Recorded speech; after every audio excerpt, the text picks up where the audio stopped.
MTG Arena's where the fun's supplying. Grab your deck and let's get to playing. Welcome to the show where we're never delaying. Clicking and tapping with our critters and spells, and when we win, you know we're ringing them bells. From morning till evening, we're never slow.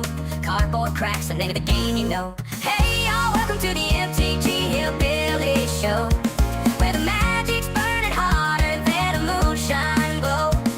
We're shuffling it and dealing for the world to see. Come on down and join the fun on our YouTube screen. From standard to draft, we're keeping it fresh. Our plays are as sharp as a blacksmith's vest. With every move we make, our hearts are flipping. MTG Arena's got our index spirits tripping. So strap on your boots and grab your front row seat, cause in this Backucha showdown we can't be beat. With cards in our hands and eyes on the screen, we're living the dream of every magic fiend. Hey y'all, welcome to the MTG Hillbilly Show, where the magic's burning hotter than a moonshine glow. We're shuffling it and dealing for the world to see.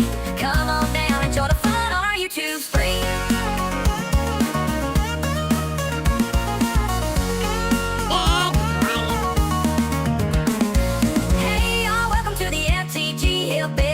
Show, where the magic's burning hotter than a moonshine glow. We're shuffling it and dealing for the world to see. Come on down and join the fun on our YouTube screen.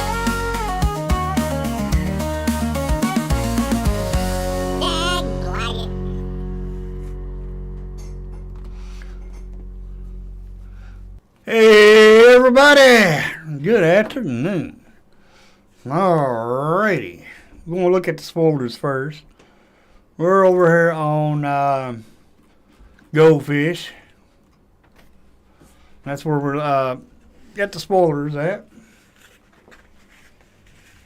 Alright.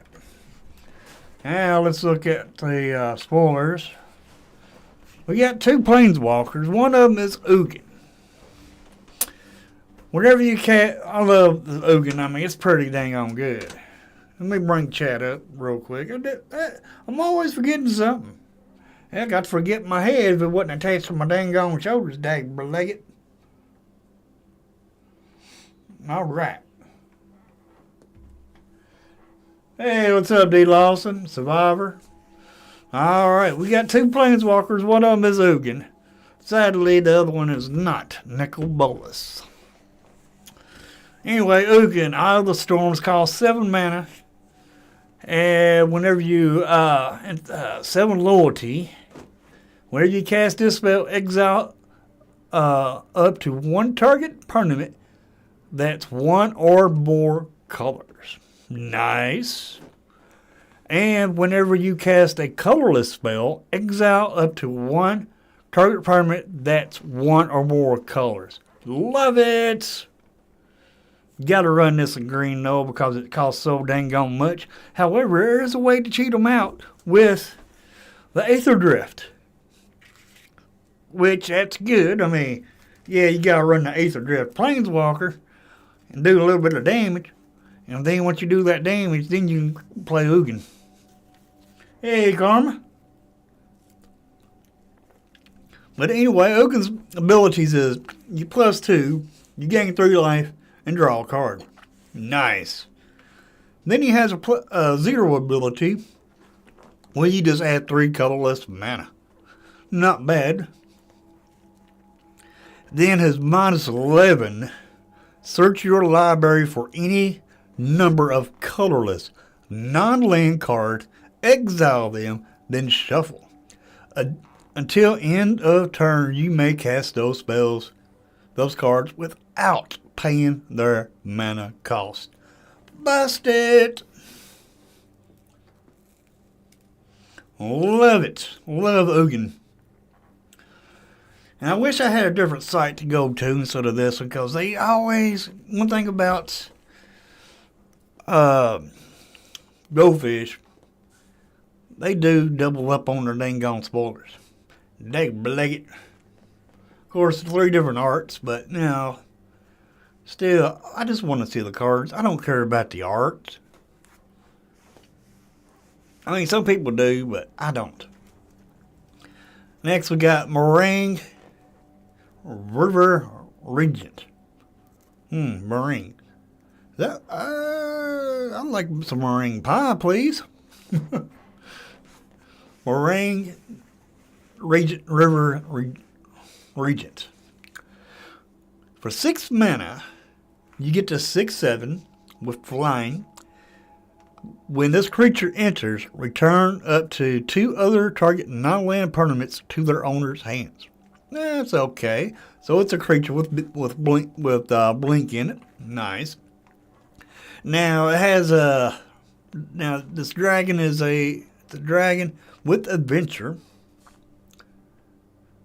So you can send it on a adventure, and which means you pay 4 mana, because of 4 mana adventure. Draw 3 cards, then discard a card. So you can play this for 4 mana, and then you can play the 6 to play the 6/7 creature side. Not bad.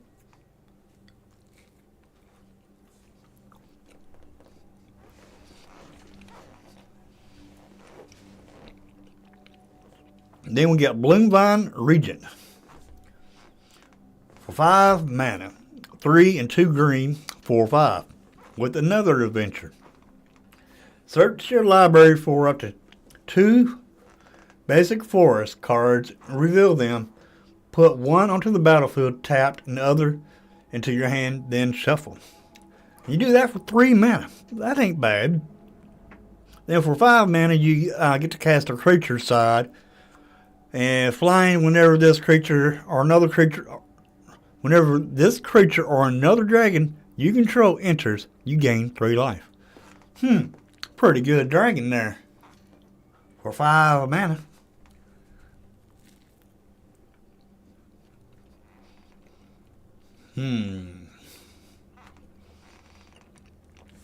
Next we got Tavel, Arbiter of Virtue.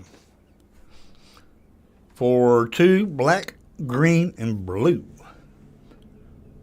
5 mana, 6/6. Not bad. For 5 mana, you get in the 6/6. That's pretty good. Hey, Flippy.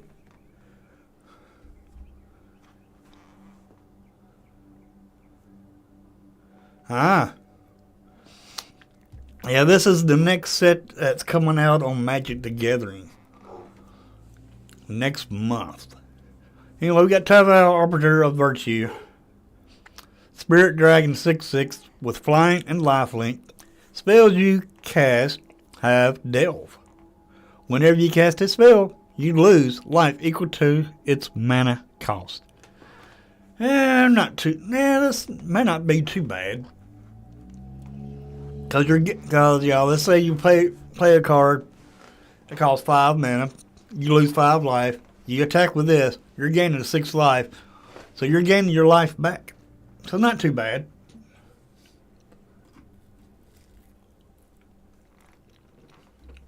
Did I just read this? Bloomvine Regent? Bloomvine Regent, yeah I did. Looks like this would have been up here instead of down here. Well, so we'll go over here to this one. Purging Stormbrood. For 5 mana, 4 and a black, 4/4. But it also has a adventure on it that's 1 and a white. So you want to run this in Orzhov so you can get both sides. Alright, for 1 and a white, Instant Omen. Target creature gets +2/+2 and gains lifelink and hexproof until end of turn. So you cast it as an instant to give a creature +2/+2, lifelink, and hexproof. Not bad. Then for 5 mana, you can cast a creature side, which is a 4/4, with flying, ward, pay 2 life. Not bad ward. And when this creature enters, remove all counters from up to 1 target creature. Oh. Okay, so you got you a 12/12. You get you a 1/1 creature, and it has 12 counters on it. That makes it a 12/12. Okay, I'll cast this 5, this dragon here for 5. And now you got yourself a 1/1 again. Nice. I like this card. And that's not a bad cost for this either. 5 mana for 4/4. And that ability. Nice. Then we got Yathan Tome Guard for 2 and a black human warrior 2/3 with menace. Okay. Whenever a creature you control with a counter on it deals combat damage to a player, you draw a card and lose 1 life. Huh. Not bad. One life for 1 card. That ain't bad at all. Then we got Azman Monuments for 2 mana. When this artifact enters, search your library for a basic plains, swamp, or forest card. Reveal it, put it into your hand, then shuffle. Nice. Then for 1 white, black, and green, tap, sacrifice the artifact, create a XX white spirit creature token, where X is the greatest toughness among creatures you control. Activate only as a sorcery. Huh. Azman Monument ain't too bad, actually. Then looks like a monument cycle. 1 for each clan that's on this plane here. Alright, we got Jet-Sky, Sultai, Mardu, and Temur.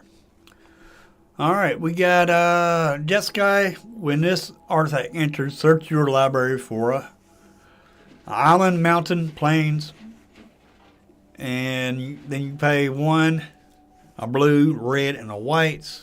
Sacrifice this artifact, create 2 1/1 bird creature tokens with flying. That's alright. I mean, it's just 2 1/1s. I mean, that other one was better, I think. Then we got Sultai Monuments. When this artifact enters, search your library for a basic swamp, forest, or island.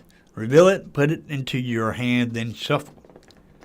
Pay 2 black, green, and a blue. Tap, sacrifice this artifact, create 2 black zombie druid creature tokens. Activate only as a sorcery. I mean, zombies is a thing, so this could be good. Then we got Mardu Monuments. For 2, when this, all these monuments cost 2, so that ain't bad. When this artifact enters, search your library for a mountain, plains, or swamp. Reveal it, put it into your hand, then shuffle. Pay 2 red, white, or black. Sacrifice this artifact, create 3 1/1 red warrior creature token. They gain menace and haste until end of turn. Activate only as a sorcery. That ain't bad.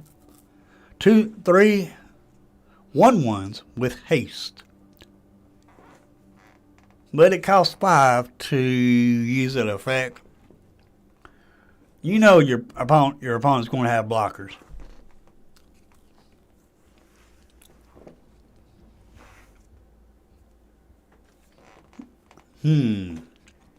But they had to have 6 blockers.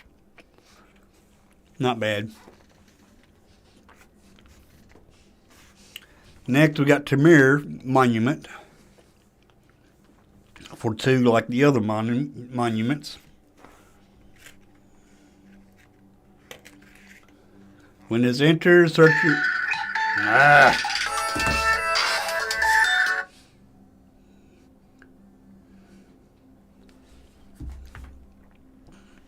We got Temur Monuments. When it enters, look for a forest, island, or mountain. All these monuments, they search for a land. Well, that ain't bad. So they search for your 3rd land. Pay 3 green, blue, and a red. Tap it, sacrifice this artifact, create a 5/5 green elephant creature token. Create a 5/5 for 6 mana. 5/5 token for 6 mana. Yeah, that ain't too bad. Then we got Reigning Victor for hybrid mana. 2 mana are a red, 2 mana are a white, 2 mana are a black. So you can pay 2 mana of any color, or pay in red, white, black, or as long as you can pay it either way. It has the Orc Warrior for 3/3, 2, 3, 4, 5, for 5 mana. Has mobilize 1. Whenever this creature attacks, create a tapped and attacking 1/1 red warrior creature token. Sacrifice it at the beginning of the next end set. So basically, you're getting 4 power on the battlefield when you attack. And when this creature enters, target creature gets +1/+0 and gains indestructible until end of turn. Nice. Now, it'd be nice if it has that effect and it had flash, but it ain't got flash.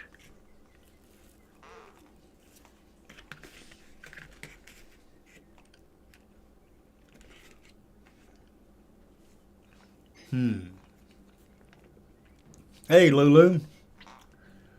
I ain't said hi to you, I'm sorry, but I'm looking at these cards. Alright, next we got Marshal of the Lost.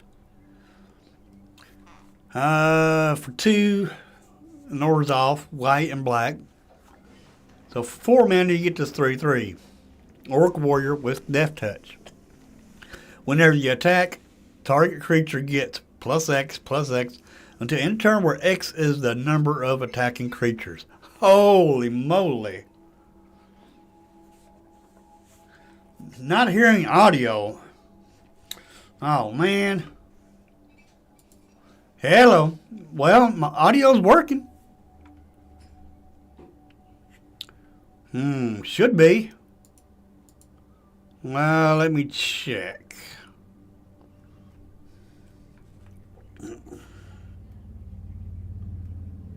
Oh, man.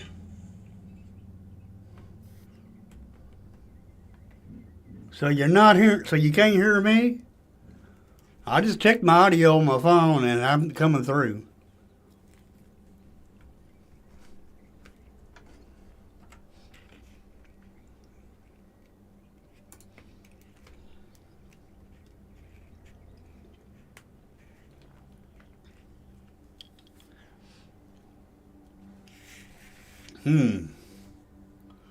Okay.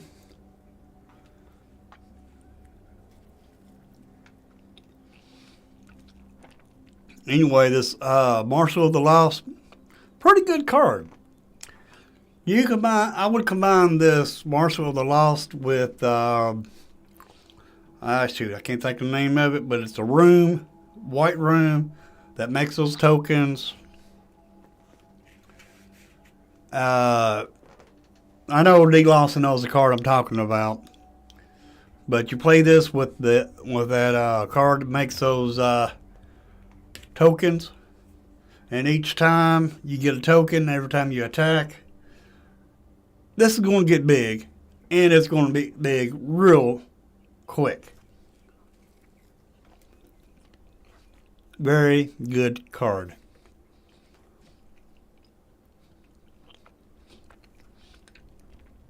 Next, we got Purging Stormbrood for 5 mana.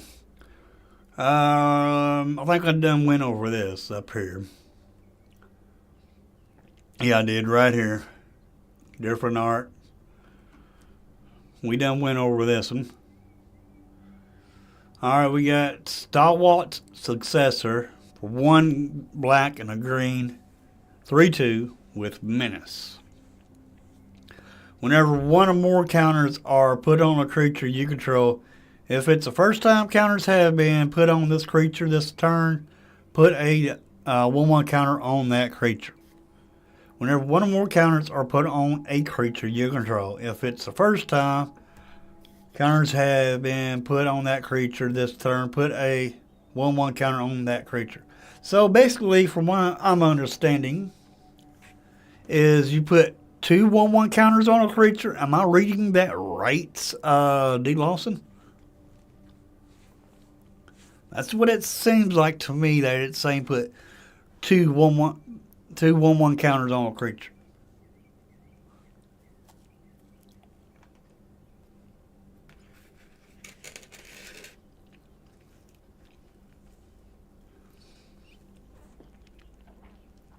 But am I reading that right? That right?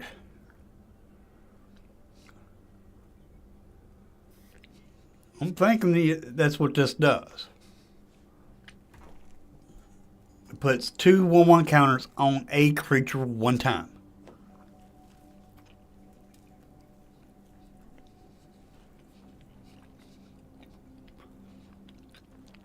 In other words, let's say you got a black creature out there, and first time it gets a counter, it'll get 2 +1/+1 counters. The second time it gets a counter, it'll only get 1 +1/+1 counter. Not bad, actually. It's not bad, actually. Because you can take a 1/1 creature, a 1/1 black creature or a green creature. You give it a +1. The first time you give it a +1/+1 counter, it'll get 2 +1/+1 counters when this is out. And then the second time you put +1/+1 counters on it, it will only get 1 +1/+1 counter. It only triggers one time for each creature. Now, let's say you play 2 creatures out there. You give one of them +1/+1 counters, it'll get 2 +1/+1 counters. The next turn, you give the other creature a +1/+1 counter, it'll get 2 +1/+1 counters. Now, the next time you give one of those creatures a +1/+1 counter, they'll only get 1 +1/+1 counter. Because this only triggers once for each creature.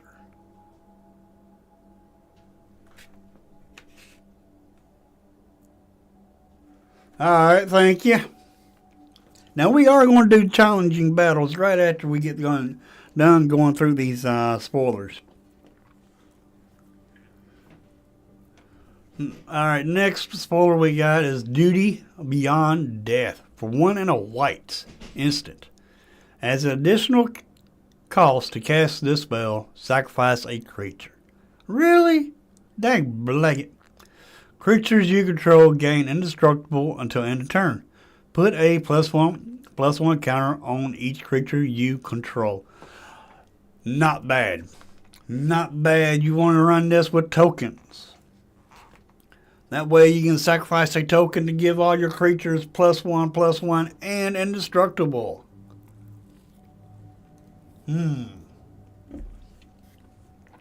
But it's only till end of turn. Not too bad. Next we have a enchantments. For 1 and a black enchantment. Quartering Dragonstorm. For 2 mana, you get this enchantment. Whenever this enchantment enters, each opponent loses 2 life, and you gain 2 life. And Surveil 2. Nice. And when a dragon you control enters, return this enchantment to its owner's hand. So you can blink it. Not bad.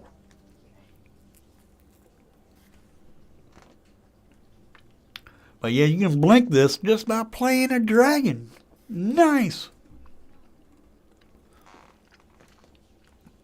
And there is the alternate art. Not bad. I would like to have this. Now, if I got this card on Arena, I want this one version. But in paper, I'd like to have this version. But I'm not going to get this version on Arena because it ain't because you don't have to have this version to be able to play this card if you have this card.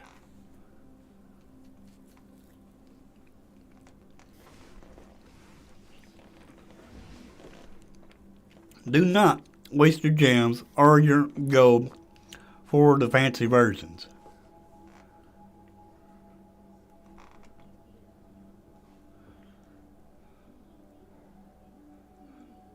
Yep. But that, well, then we're getting Sunset Strike Master for 1 in a red. Human Monk 3/1. And you can tap it to add red. So it's a Mana Dork. It's a red Mana Dork. What? Mana Dork. That's a green ability. This ain't green. It is red. Dag blagged. A red Mana Dork. Wow. Then for 2 in a red, you tap this and sacrifice this creature. It deals 6 damage to target creature with flying. Holy moly. 6 damage to a creature that's flying? Nice. But it will die to cut down. Unfortunately. But the Sunset Strike Master is a great card. I agree, D-Loss. It is solid for a uncommon. Nice. Then we got a 1-cost blue card, Ringing Strike Mastery. For 1 blue, you get to enchant creature. When this aura enters, tap enchanted creature. Okay, so you're telling me you want to be playing on opponent's creature. Enchanted creature doesn't untap during its card's untap step. Enchanted creature has pay 5, untap this creature. So you make your opponent pay 5 mana just to untap their creature. Nice. So you play this on turn 1 onto their creature. They're not going to be able to play. They're not going to be able to play that creature for till turn 5, turn 6. Nice.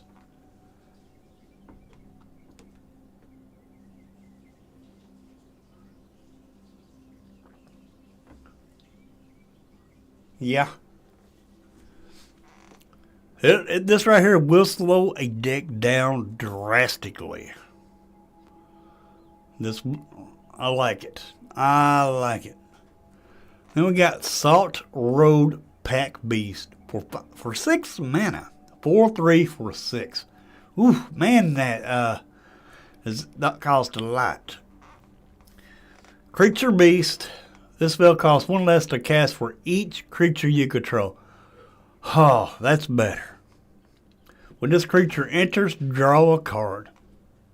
So, 6 mana for 4/3, but costs less for each creature each creature. Yeah.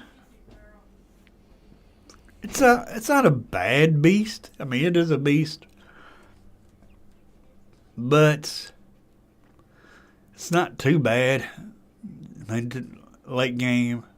I mean, you do get to draw a card. It does create, 1 card draw. And it is a 4/3. So it's got some swing to it, but it ain't got no defense to it. It's not bad. Now comes the cards I wish that was in standard, but they are not going to be in standard. We got the ultimatums. And one ultimatum I wish I had was this Ravenous ultimatum for my Edgar Markov deck. It would go great in it. Destroy all non-land permanents your opponents control. But these are special guests. They will not be in standard.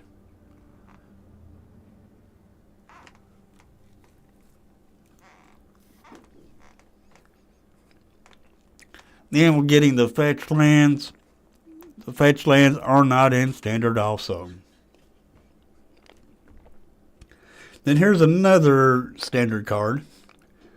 For 1 and a green, we get this cat creature with vigilance. 2/2. Pay 1, sacrifice this creature, destroy target artifact or enchantment. Not bad. Yeah. But these are special guests. I would love to have the ultimatums and the fetch lands. I mean, really? I have this fetch land already. But I need this one also. And then I'm good.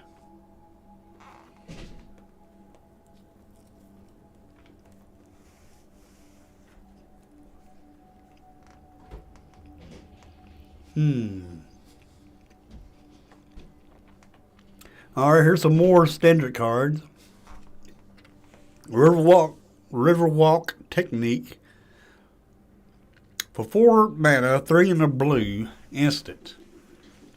Alright, the owner of target non-land permanent puts it on their choice of top or bottom of their library. Or counter target non-creature spell. So you can have your opponents or yourself take a card and put it on the top or bottom of the library, or you can counter a target non-creature spell. And you can do this to yourself or your opponent. Now, if I had something that had some ETBs, then I could cast this on something of myself for 4 mana and put it on top of my library. Or make my opponent do it. Or I could counter target non-creature spell.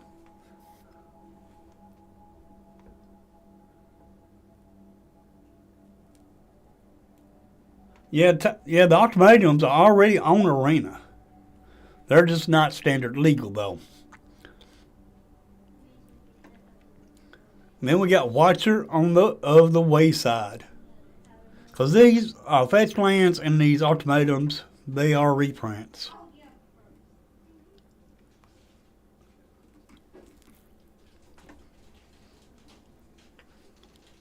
Watcher of the Wayside. For 3 mana, Golem.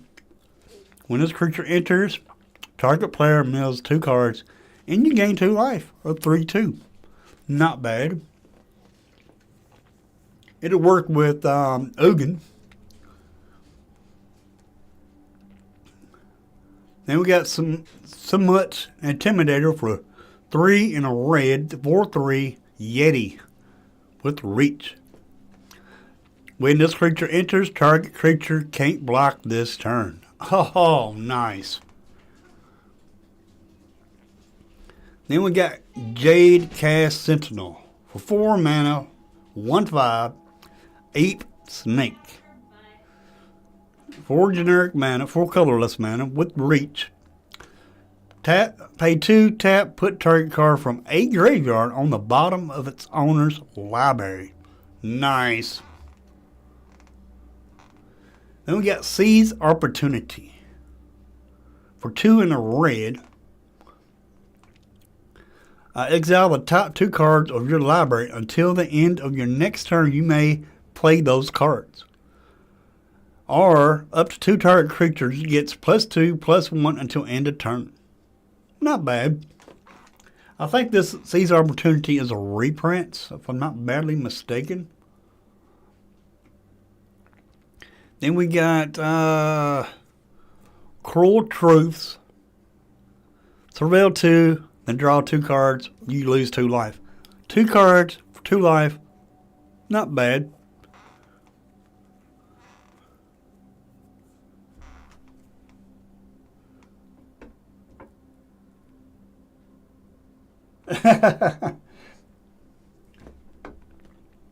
Then we got Rescue the Leopard. For 2 in a red cat, whenever this creature becomes tapped, you may discard a card. If you do, draw a card. 4/2. A 4/2 for 3 mana, nah, that ain't too bad. Aegis Sculptor. For 4 mana, 3 in a blue, 2/3, Bird Wizard with flying. And Ward 2. That ain't too bad. At the beginning of your upkeep, you may exile 2 cards from your graveyard. If you do, put a +1/+1 counter on this creature. That ain't too bad. And we got Dragonback Lancer for 4 mana, 3 and a white, 3/3, human soldier with flying, and mobilize 1. What mobilize is whenever this creature attacks, create a tapped and attacking 1/1 red warrior creature token. Sacrifice it at the beginning of the next end step. Not too bad. Then we got Agents of Kotis for 1 and a blue. Human rogue with Renew. Alright, with Renew, you pay 4 mana, 3 and a blue. Exile this card from your graveyard. Put 2 1/1 counters on target creature. Activate only as a sorcerer. Not bad. So if this 2/1 gets killed, you can still play it. Put 2 +1/+1 counters on a creature for 4 mana by exiling this card. Nice.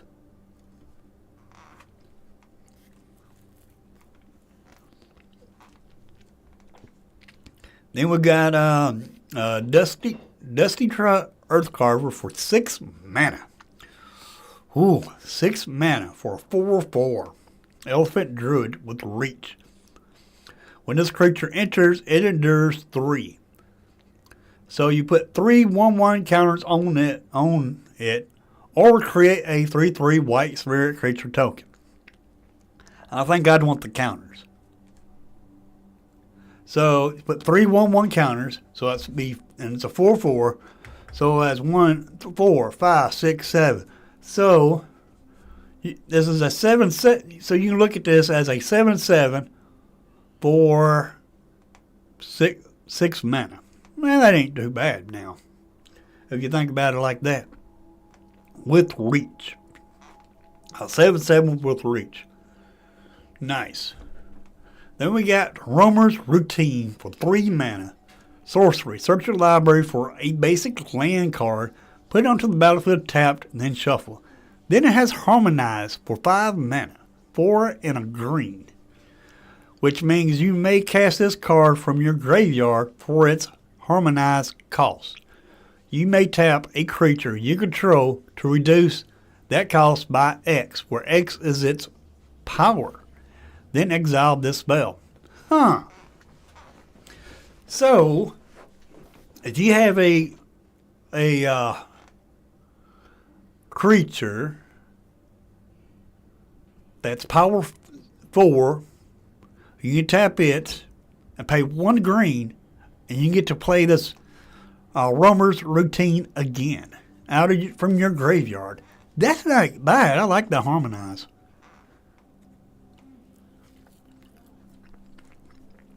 We got Rite of Renewal for 4 mana, 3 and a green, sorcery. Return up to 2 target permanent cards from your graveyard to your hand.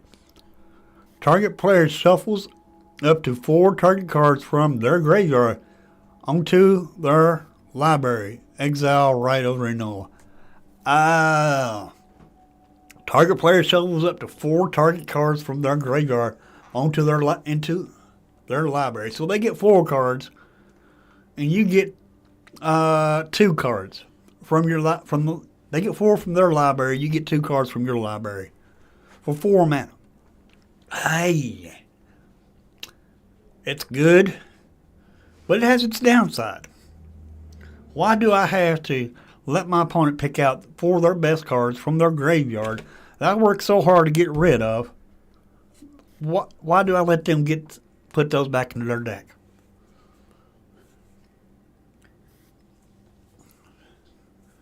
At least they're going to their deck. Yeah.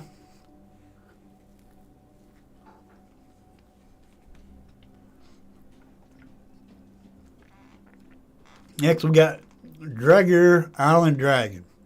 It's the same card, it's just different art. Has Omen for 2 mana, 1 in the blue.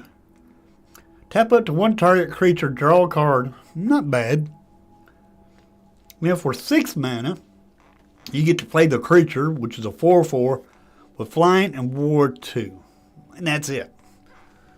It's more or less a vanilla creature with ward 2. But it does let you tap. But the Omen part about it is you get to tap one of your opponent's creatures for a turn and draw a card.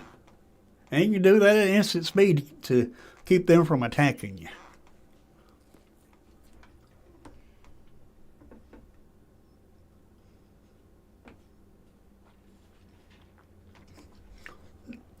Now, Rider Renewal. Let's read that again. Return up to 2 target permanent cards from your graveyard to your hand. Target player. Yeah, you might be able to target yourself because it says target player. So yeah, if it's target player and you can target yourself, then this right here is awesome.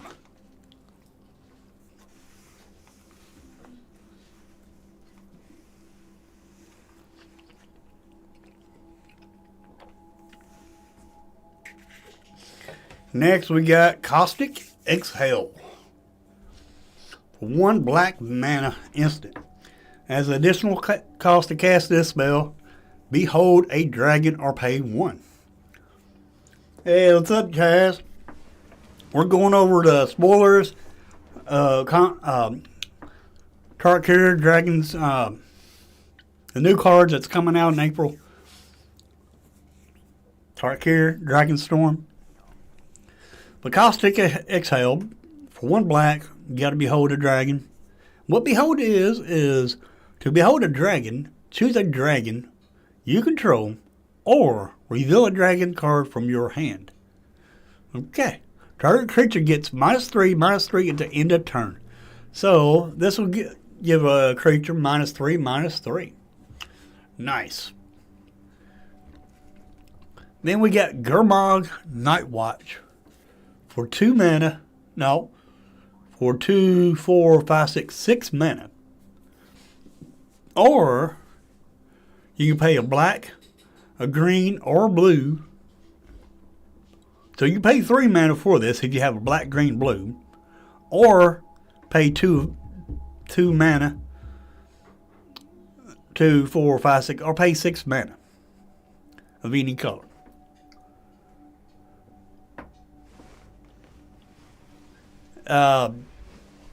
Anyway, Gurmag Nightwatch. Human Ranger 3/3. When this creature enters, look at the top 3 cards of your library. Not bad. You may put one of those cards back on top of your library, put the rest into your graveyard. Not bad.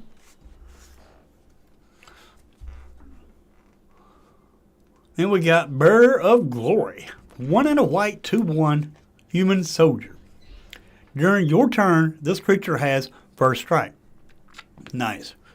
Then for 5 mana, you can pay 5 mana, and creatures you control get +1/+1 until end of turn.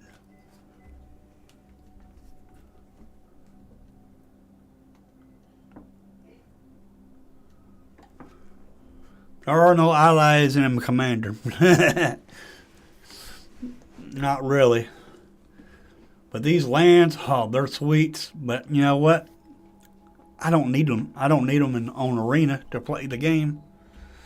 I do like them, though. I do like them. Then we got here's another card. It has Telegram Master Opportunities for 1 and a blue 2/2. It has Human Monk Flurry. Alright, Flurry ability is whenever you cast your second spell each turn, copy it, then exile the spell you cast with 4 time counters on it. Oh my gosh. If it doesn't have Suspend, it gains Suspend. Then at the beginning of its owner's upkeep, they remove a time counter. When the last is removed, they may play it without paying its mana cost. If it's a creature, it has haste. Oh my gosh. Whenever you cast your second spell each turn. Oh my god. That is awesome. That is awesome. I like it. So spend in the game now. Wow. Dang. They released a bunch of spoilers today, it looks like. Then we got a saga, Rediscover the Way, Blue, Red, Whites. Chapter 1 and 2 is you look at the top 3 cards of your library, put one of them into your hand and the rest on the bottom of your library in any order. The library is your deck. Alright, that's chapter 1 and 2. And the last chapter was chapter 3. Is whenever you cast a non-creature spell this turn, target creature you control gains double strike until end of turn. Huh. Not bad. Then we got an offense unyielding lineage. 2 and a white 2/2 spirit soldier with flash and first strike.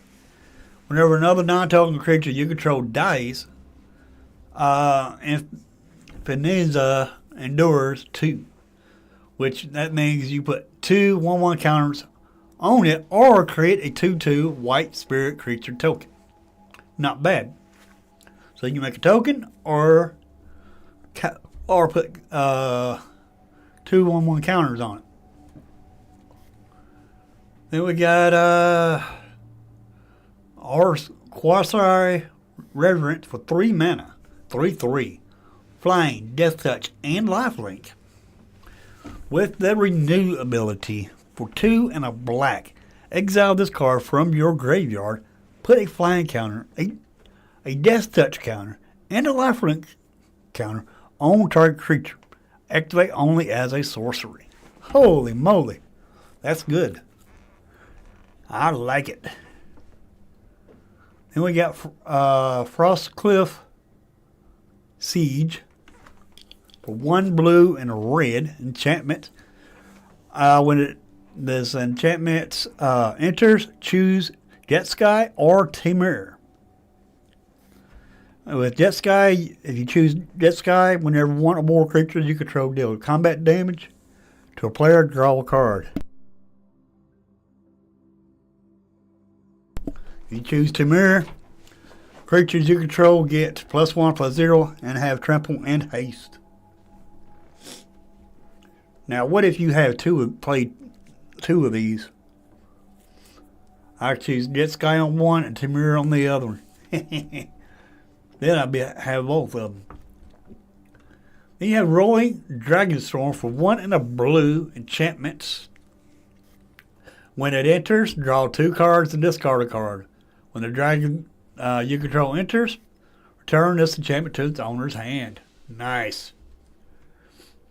I noticed we got a big run of these enchantments that bounces back to your hand with dragons.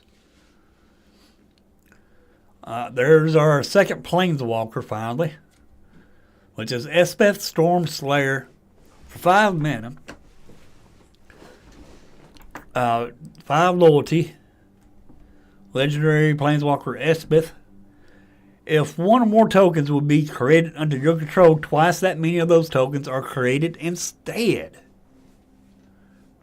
Token synergy is going to be awesome. +1, create a 1/1 white soldier creature token. So you play her, you do a +1.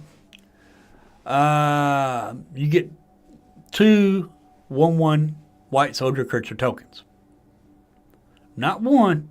I know it says create a 1/1 white soldier creature token, but her static ability will kick in, so you'll create 2 tokens. Then you do her +0, put a +1/+1 counter on each creature you control. Those creatures gain flying until your next turn. Nice. Then -3. Destroy target creature opponent controls with mana value 3 or greater. And she can do that as soon as she comes in. That's pretty bad. Alright, I'm not going to go over these. These are commander cards.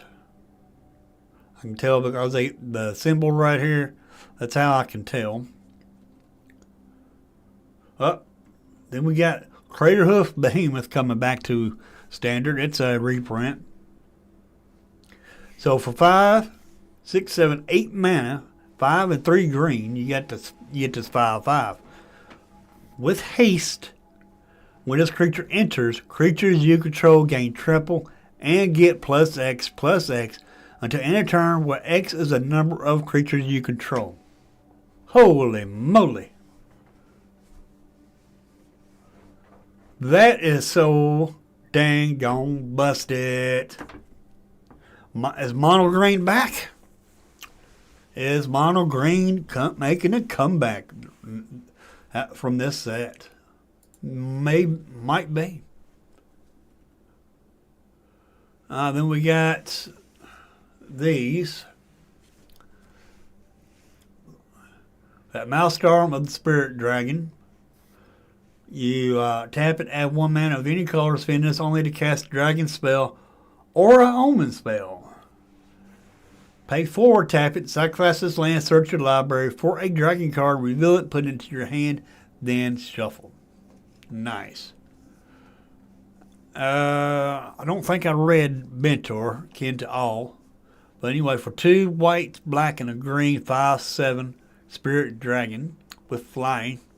At the beginning of your end step, if creatures you control have total toughness 10 or greater, draw a card. Nice.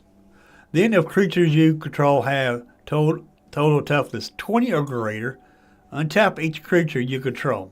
Nice. Then if creatures you control have total toughness 40 or greater, each opponent loses half their life, rounded up. Holy moly. Now, if you got your creatures have toughness 40, I think the game's already over. Hey, oops.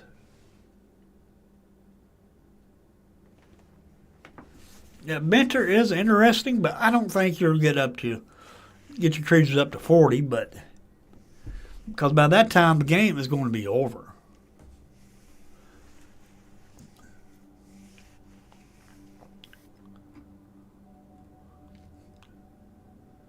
We done looked at this. Now this Sidsi Regent of the Mire. Oh my gosh, it is good. For 2 mana, 1 and a black, zombie snake warlock. Tap it, sacrifice a creature you control with mana value X other than Sidisky. Return target creature card with mana value X +1 from your graveyard to the battlefield. Activate only as a sorcery.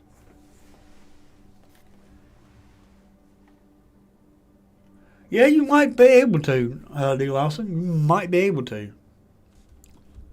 I mean, you do have green in it. Green is known for ramping, and it's also known for +1 counters. Yeah, Kotis, the Fang Keeper. Plus you got Bill, too.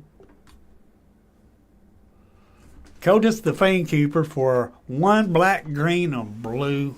Zombie Warrior Indestructible. 2/1. Whenever Kotis deals combat damage to a player, exile the top X cards of their library, where X is the amount of damage dealt. You may cast any number of spells with mana value X or less from among them without paying their mana cost. Holy moly. This card right here, it's got a target on its back. Glad it has Indestructible. But it's going to be a good card. Rolling Dragonstorm. I think I read that already. Yeah, that is the one. Up here, yeah. Read this one already. There's Ugin. Oh man, Ugin is so good. That's our second planeswalker of the set. The set's only going to have 2 planeswalkers, Ugin and Elspeth. I was hoping that they would have brought Nicol Bolas back, but they didn't bring him back yet. They brought Ugin back, so they might be bringing Nicol Bolas back too. But anyway, we got Ugin, Eye of the Storms for 7 mana. That costs a lot. But you know, we got green. Green has ramp in it. You can ramp up to 7 pretty dang on quick.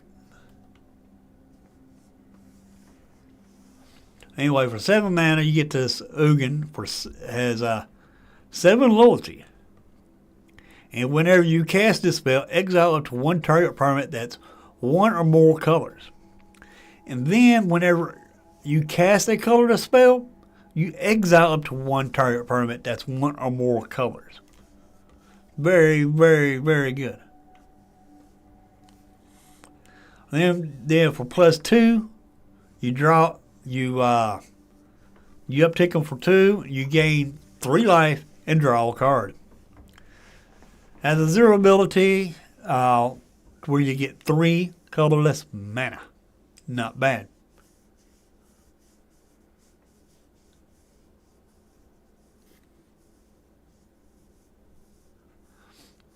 And then you do is -11. Search your library for any number of colorless non-land cards. Exile them, then shuffle.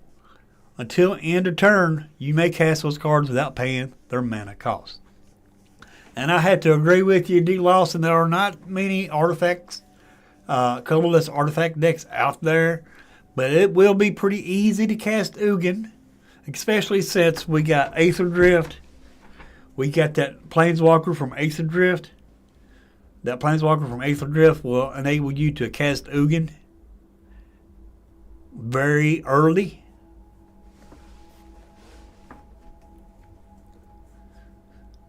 And then you just have to have a bunch of your colorless stuff in your deck.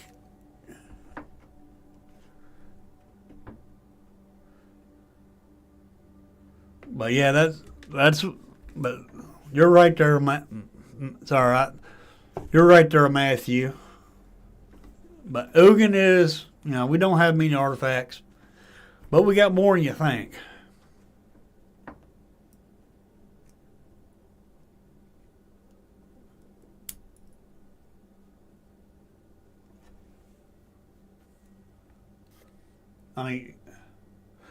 No, I was right. D. Lawson said that. Yeah, I like Ugin. I think he's going to be a good planeswalker.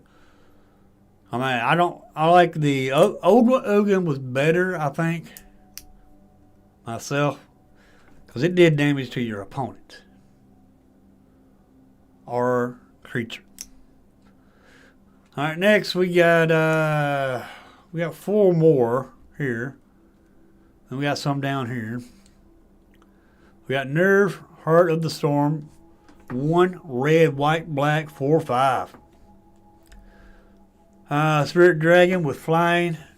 If a creature you control that entered this way will deal damage, it deals twice that much damage instead. Nice. Then we got Urani, the Song Unending, for 5 mana and a green, blue, and red. 10/10. Oof.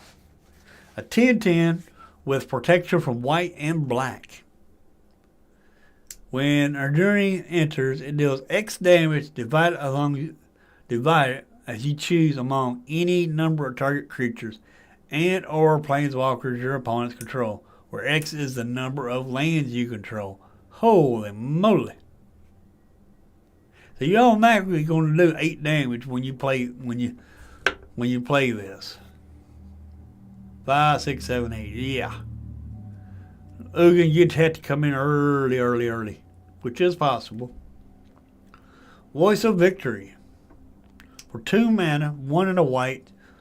Human Bard with Mobilize 2. 1/3. With Mobilize, you get, whenever this creature attacks, you create 2 tapped attacking 1/1 red warrior creature tokens. Then you sacrifice them at the end step. And got Rennie's rebuff. For 1 and a blue sorcery, return target creature to its owner's hand. Also has Harmonize for 6.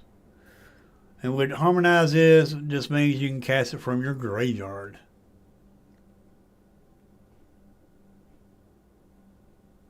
And creatures can reduce the cost.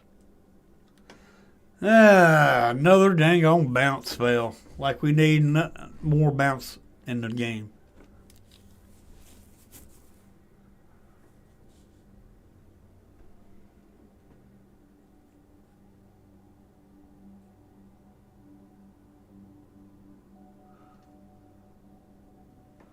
Oh yeah, I guarantee. Yeah, I think Ugin Wolves sees a lot of play. Next we got Equilibrium Adept. I can't say that first word on this dang on red card. But anyway, it costs 4 mana for 2/4 Dog Monk. When this creature enters, exile the top card of your library. Until the end of your next turn, you may play that card. Has Flurry. Whenever you cast your second spell each turn, this creature gains double strike until end of turn. I'm not liking it. I don't think it'll see play. Next, we got Rasky's Bargain. It's nice that these some of these has hybrid mana. Rasky's Bargain is an instant. Look at the top 4 cards of your library. Put 2 of them into your hand, and the rest into your graveyard. Then we got Dragogenesis for 8 mana. Enchantment. You may cast dragon spells without paying their mana cost. Oh! Holy moly. Oh. But you gotta get up to 8 mana to do it. After you get up to 8 mana, you can cast any dragon you want for free. Ooh. That is awful. But you got to get up to 8 mana before you can do that. That's 6 of mana of any color and 2 reds. Nice. And there's a way to ramp up to it. I'm sure of it. Then we got, see how much more we got. Jeez. I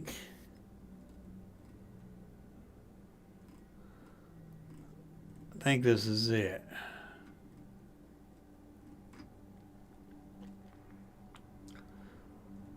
We got Mox Jasper, 0 mana. Add 1 mana of any color, active only as you control a dragon. We got Shriko Paragon of the Way. 2 blue, red, and a white. 4/5 with flying and vigilance. Spirit legendary creature, Spirit Dragon. When it enters, exile target non-land card with mana value 3 or less from your graveyard. Copy it, and then you may cast a copy without paying its mana cost. Nice. Then we got Smile at Death. 5 mana, 3 and 2 whites. Enchantment. Beginning of your upkeep, return up to 2 target creature cards with power 2 or less from your graveyard to the battlefield. Put a +1/+1 counter on each of those creatures. Huh. Can you say your creatures can't die? Because you got this out, all your creatures that with power 2, they just keep coming back. Nice. Oh yeah, there's ways to cheat it in. I'll guarantee you that. Then we got Stormscale Scion for 6 mana, 4/4, with dragon with flying. Other dragons you control get +1/+1, and it also has Storm. And when you cast this spell, copy it for each spell cast before it this turn. Copies become tokens. Nice. Then we got Barren Steep Siege. 2 white and black. I want this card. As this enchantment enters, choose Azban or Mardu. Azban is at the beginning of your end step. Put a +1/+1 counter on each creature you control. Mardu is at the beginning of your end step. If a creature died under your control this turn, each opponent sacrifices a creature of their choice. Not bad.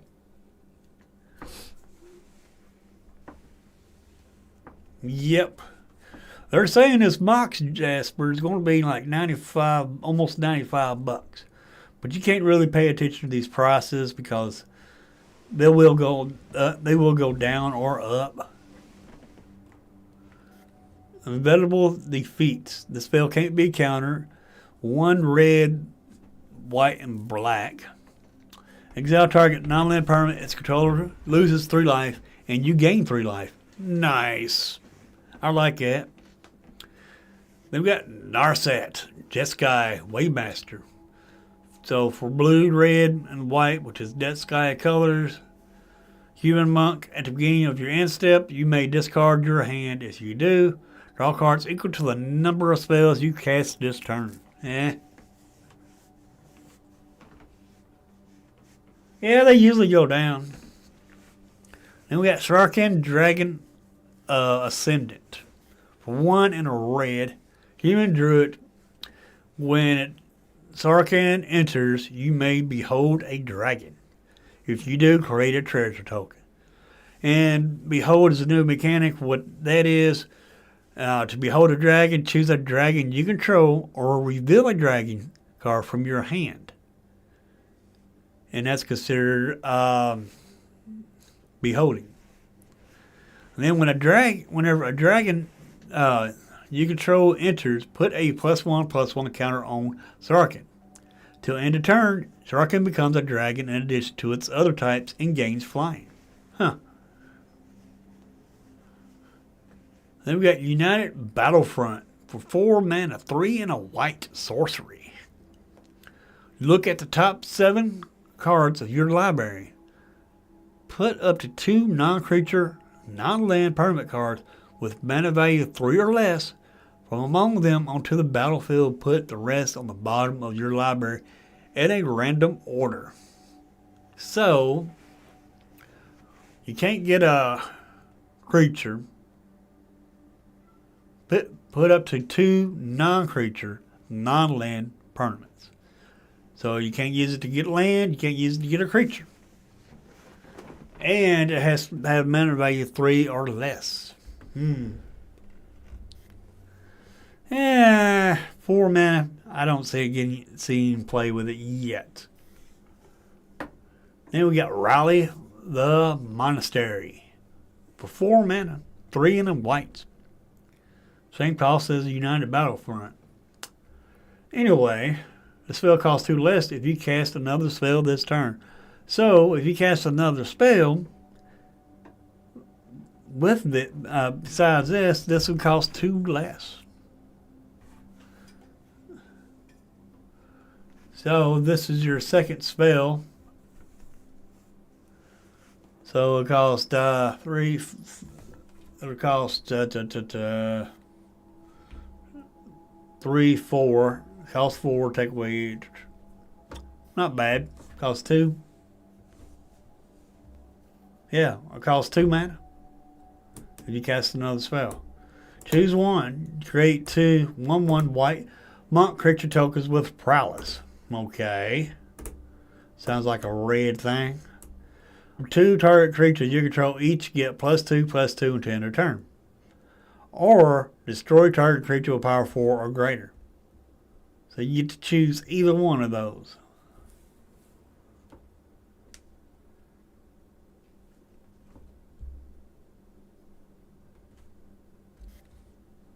Exactly. Then we got Skirmish Rhino.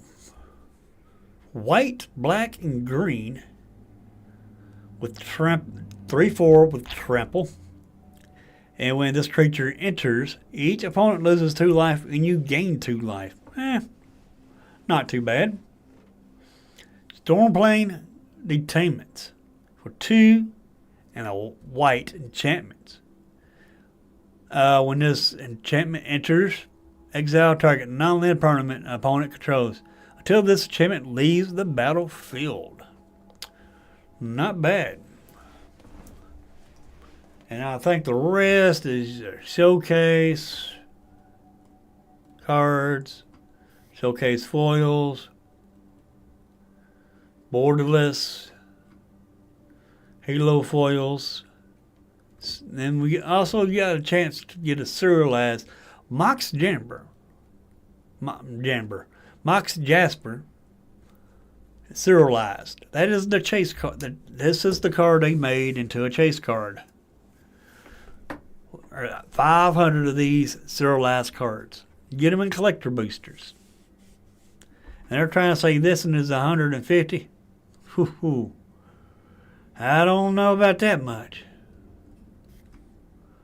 We got some Commander Borderless.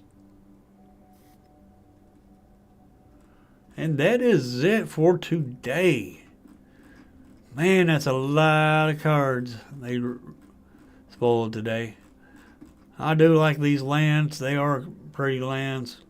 But I still want the dang gone fetch lands. The fetch lands, and also the ultimatums are good. I want this one because I got a deck I can put this one in. These others I ain't got a deck to put them in. Alright, let me catch up with chat here.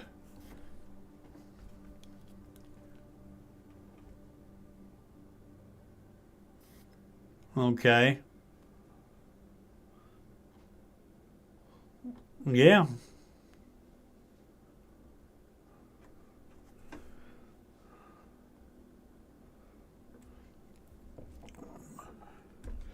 But anyway, that is the spoilers for today. Now tomorrow I'll probably be using a different site.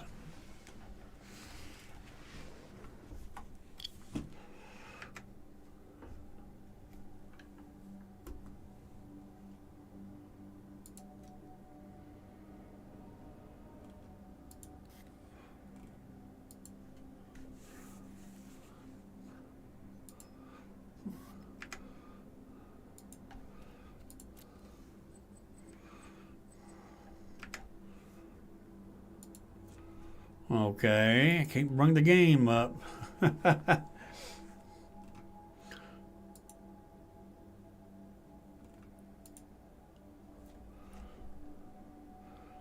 Alright, just give me a minute.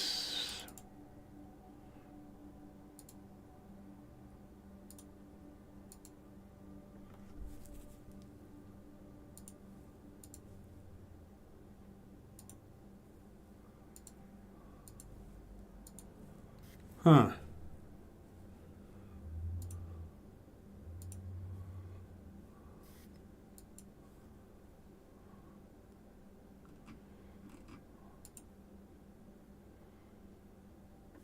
Well, I guess I'll have to reload the game.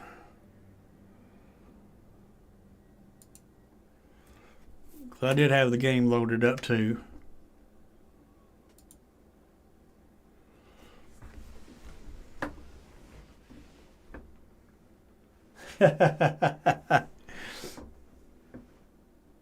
Ain't my face party. Alright, let's see if it loads up now.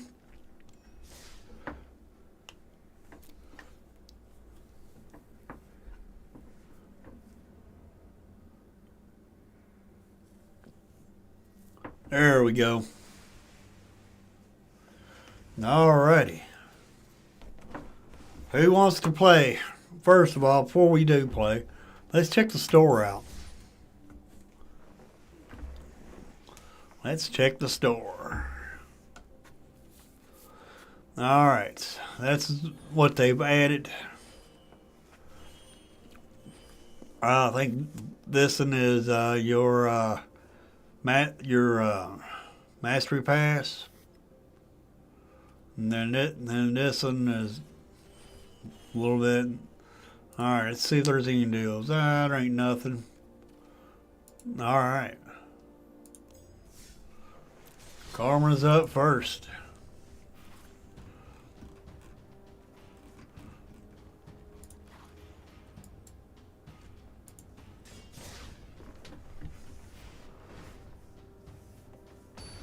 Yeah, Kaladesh Remastered Limited.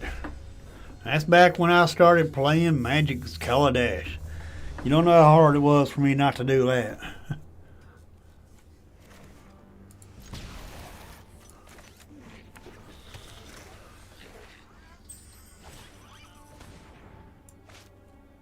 Oh.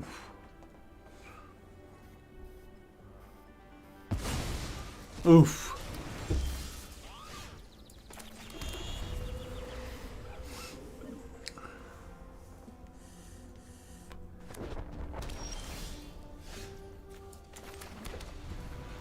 Alrighty.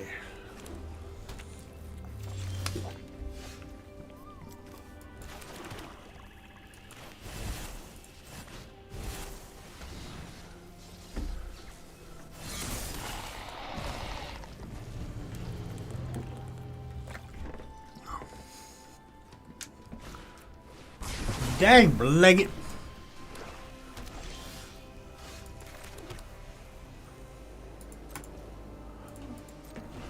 Got taken down by a split up. Dag Leggett. Dag Blaggett. Ah.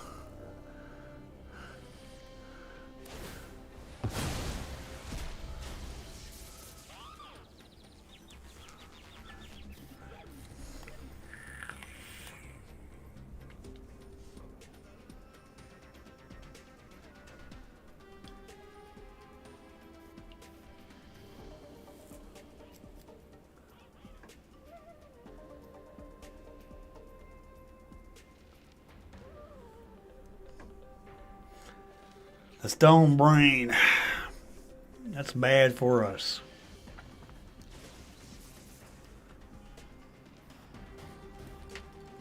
Oh.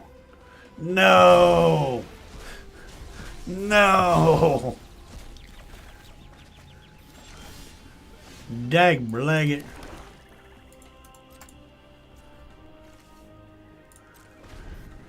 Man.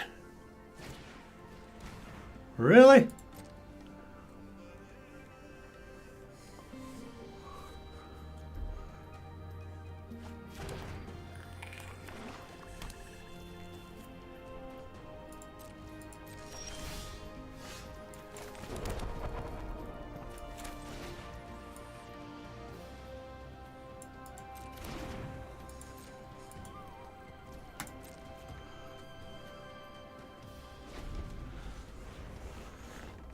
Man, got rid of my bands.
Thank you, oops. Thank you.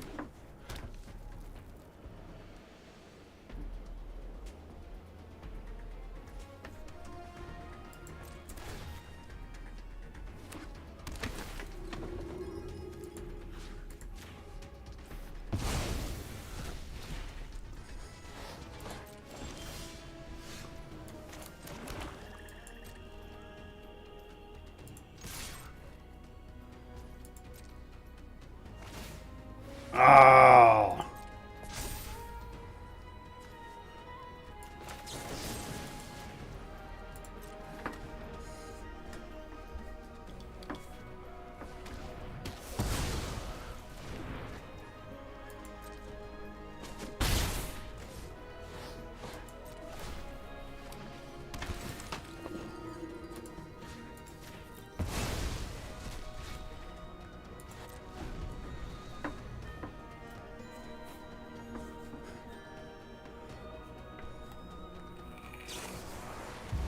Really?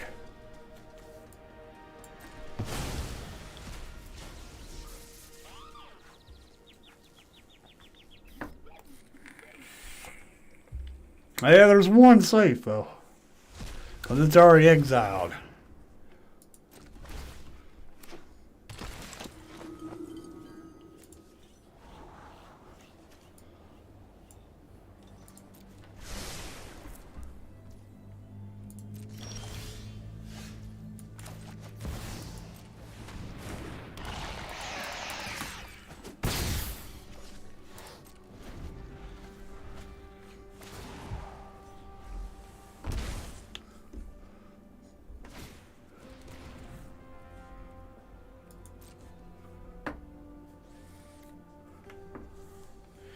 Your choice. Uh-huh. Oh, man. Well, this ain't doing us no good. Dag blanket a misclicked.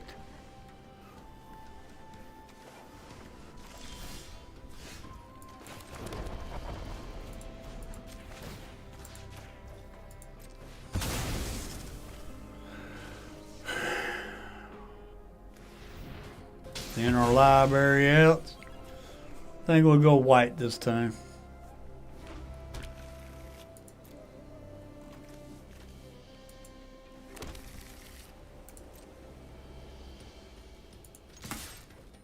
I ain't misclicking this time. Jeez, Luis. Man.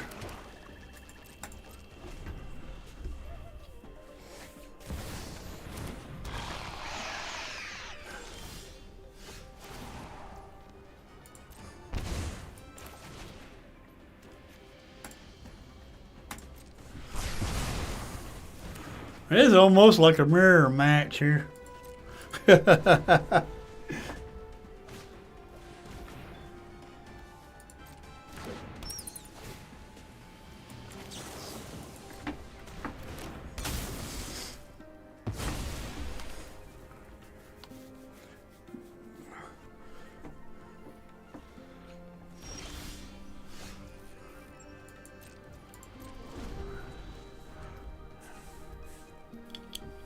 Where is our creatures at?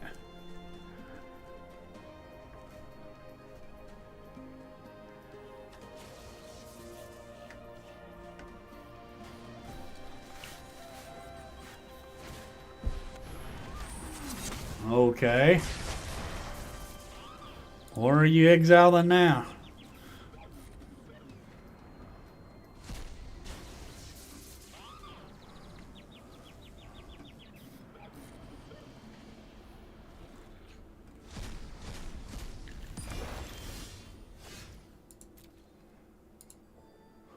Oh, my Sheholdrits.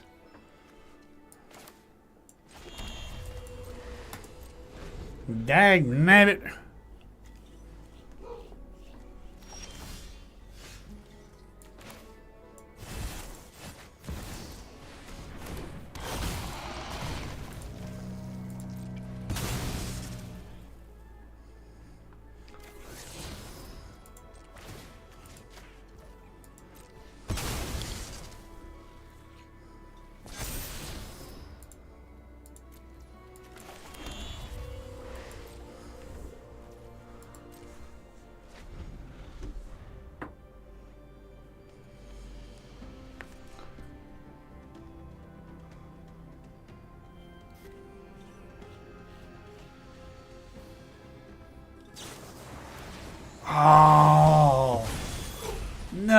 Oh, dag it.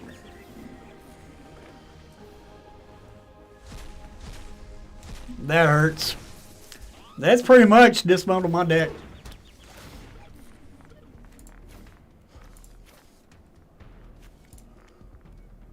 That has dismantled my deck.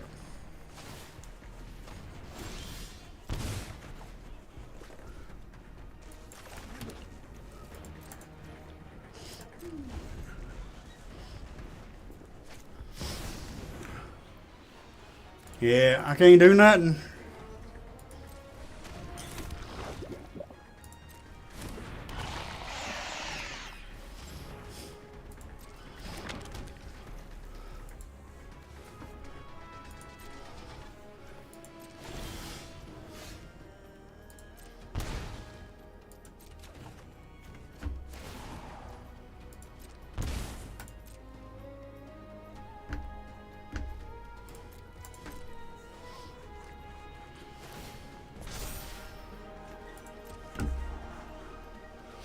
Man.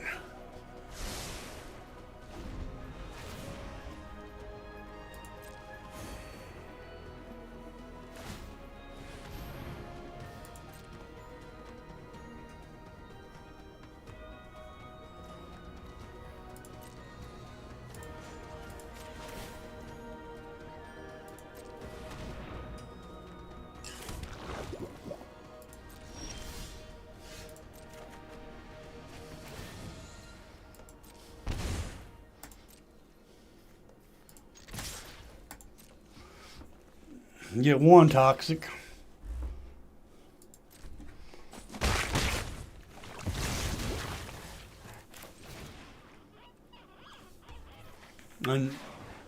Untapped.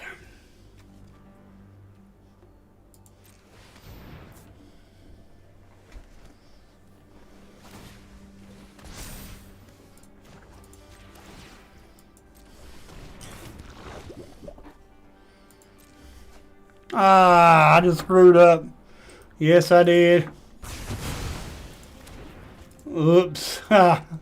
Why did I put a token out there before my spell resolved? Why did I do that?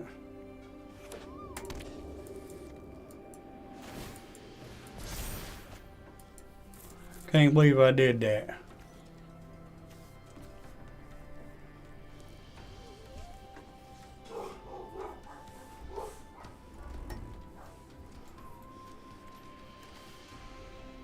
We ain't got nothing in our deck now.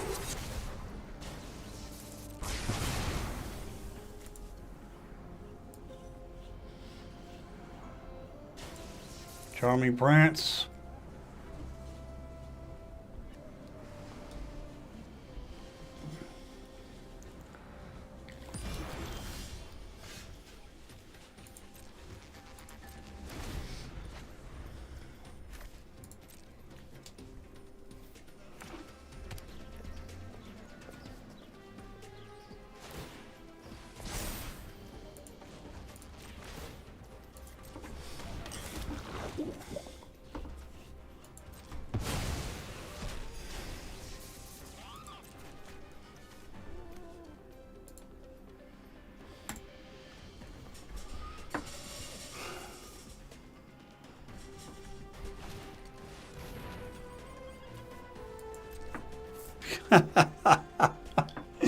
Oh my God.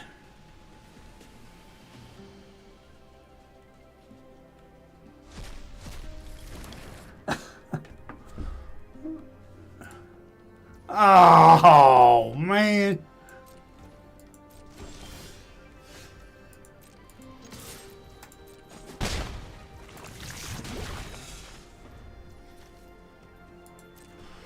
Dag, it.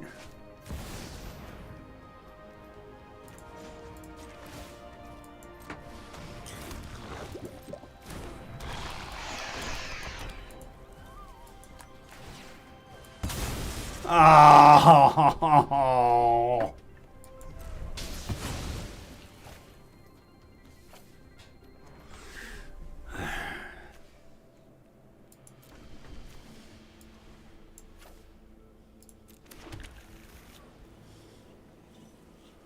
I can't do nothing.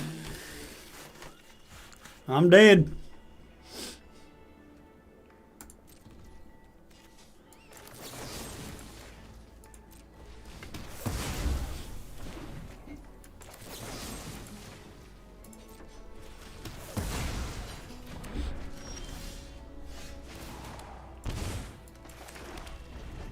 I am so dead.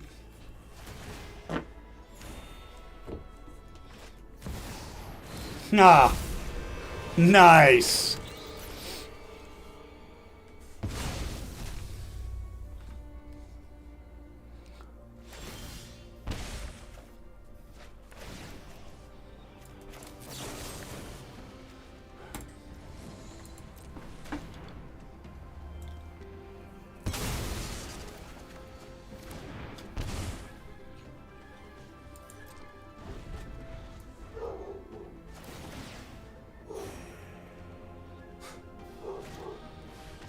Oh, man.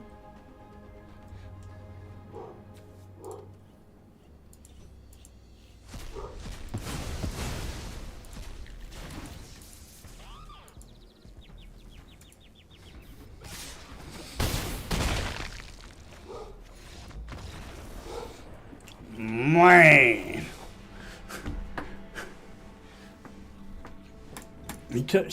Karma took all my creatures out away. Every single creature I had. Gone. Dag it. Anyway, good game. Alrighty, who wants to play next?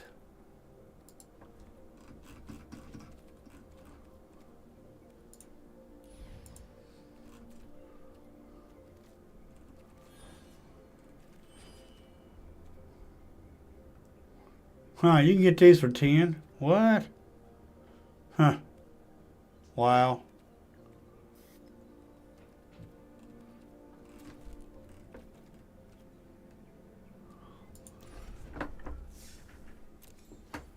Yeah, we was playing similar decks, but you took out every single creature I had in the deck.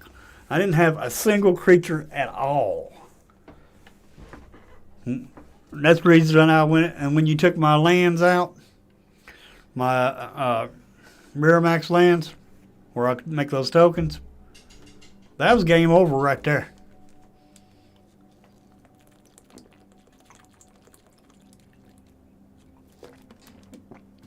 But yeah, that was game over for me.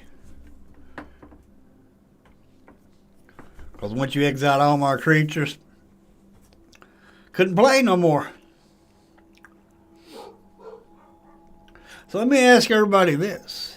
Are you excited for Tarkir, Dragonstorm? Are you excited that, we're getting new cards for Magic the Gathering? Have you seen any cards that you like yet? Have you seen any cards that you think might be a trap? Let me know your thoughts.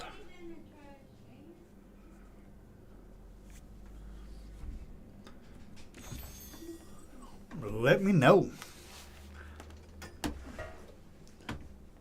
Hey, Lone Wolf. Now, if anybody wants to play a game, just let me know.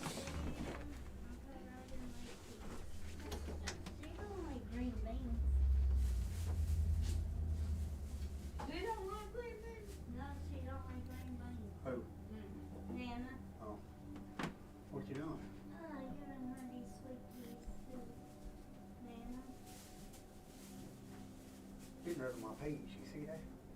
Yep. I got you some more. Okay.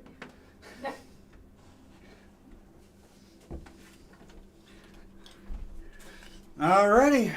No, anybody want to play? Just let me know. Just go ahead and send the challenge. I don't know why the store keeps lighting up here. Don't make no dang on sense.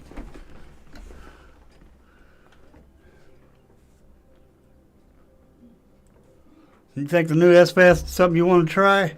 Yeah, she does look sweet. She does look sweet.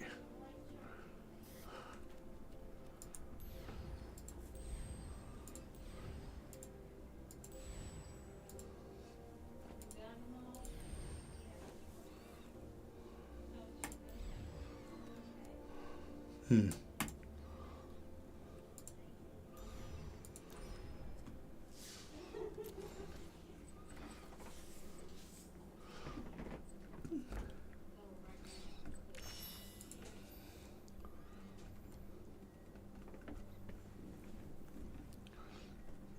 if anybody wants to play, just let me know.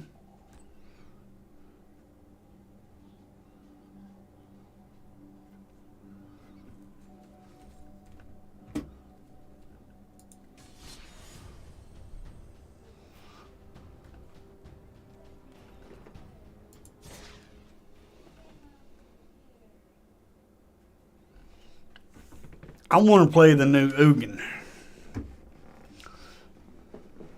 Now, we know Ugin costs 7.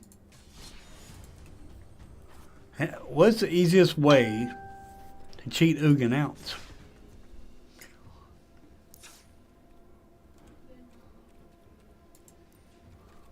The easiest way to cheat him out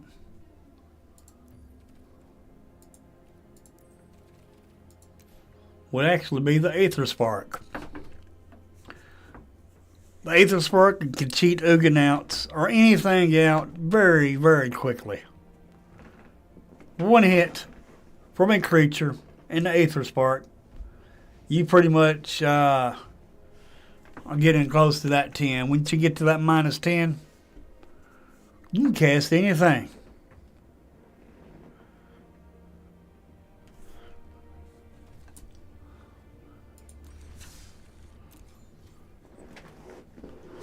Now, Aether Spark is beginning to look good. Ain't that kind of bonkers, if you ask me?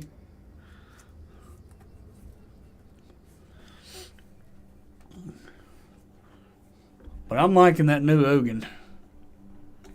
'Cause imagine you get Ugin, let you play a artifact for free. If you got you might be able to play that.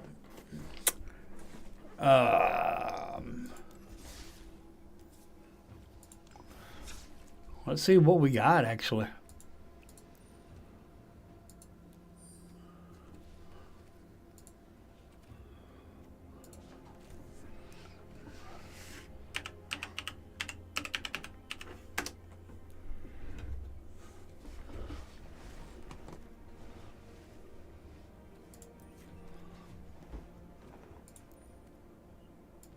No telling what we're going to get in the next and Drag Tarkir also.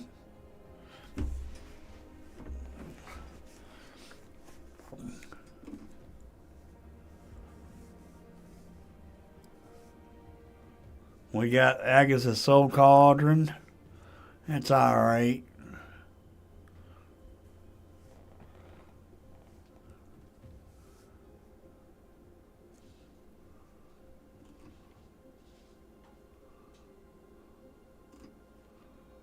Maze Mind Tome.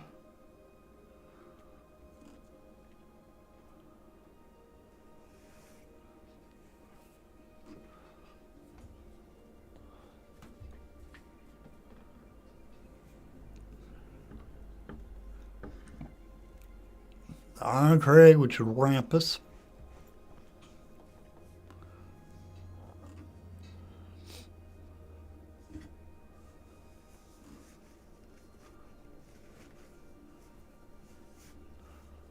But you might probably be able to cast any of these for free.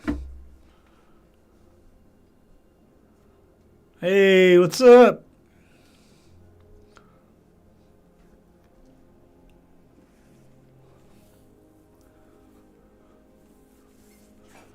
But we got all this that we might be able to cast for free with Ugin. We went over the spoilers, Chris Chaos, that because spoilers just started today. One spell I'm looking for, one artifact I'm looking forward to playing with Ugin, they actually portaled to Prexia. And Cityscape Leveler.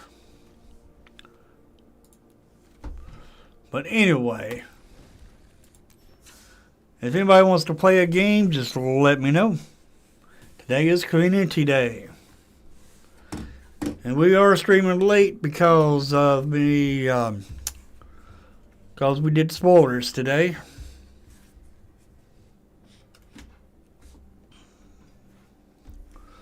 Well, yeah, Chris Chaos, if you want to look at the spoilers, you can go back to the beginning of the stream, and you'll get to see the spoilers.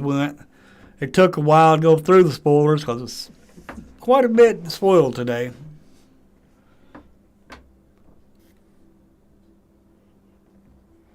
But if you want to play, just let me know. Dag blag it. Alrighty.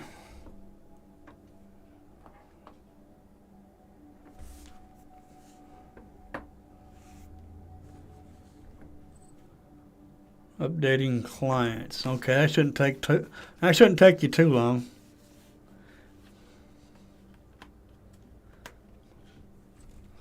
I think I'm gonna play a game of Historic while I wait for somebody else to queue up a game.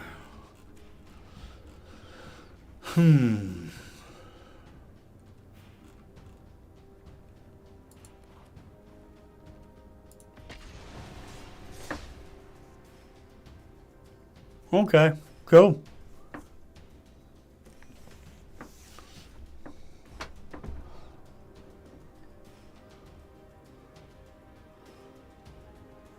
Yeah, I went to MTG Go Fish and looked at the spoilers there. Not too keen on their spoiler pages.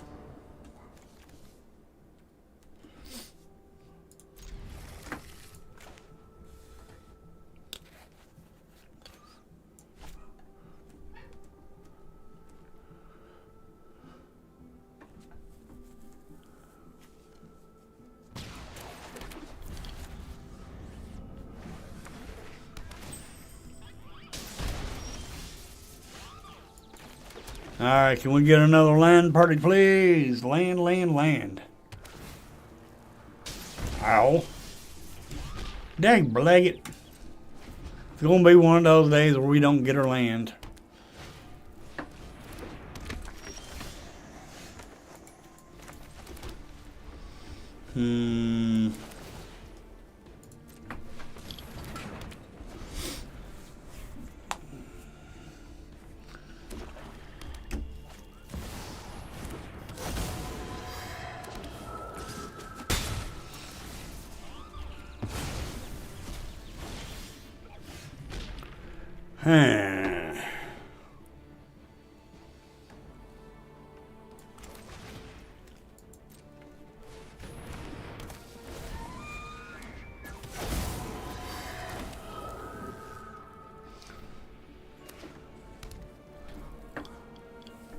We don't want to block.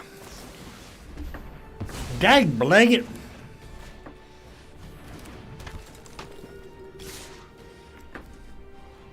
No blocks.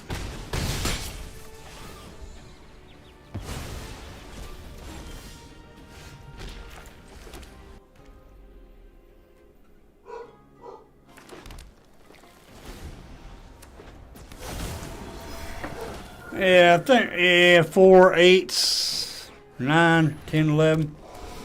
There, we're dead.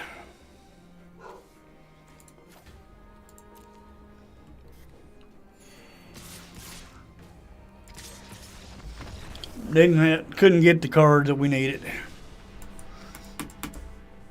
Dag blag it.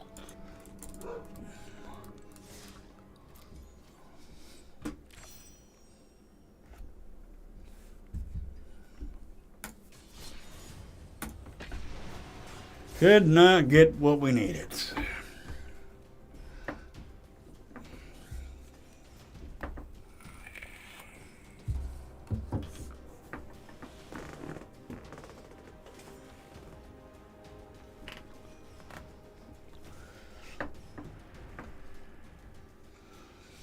Yeah, I think Mono Green's going to be back in Tarkir. I think Mono Green's going to have have a chance, maybe. I know they're getting one good card.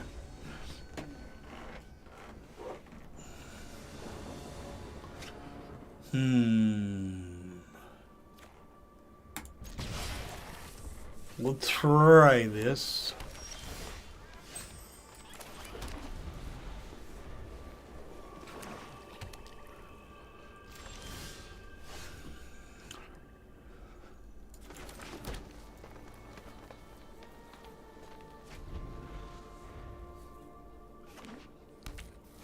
Mostly standard.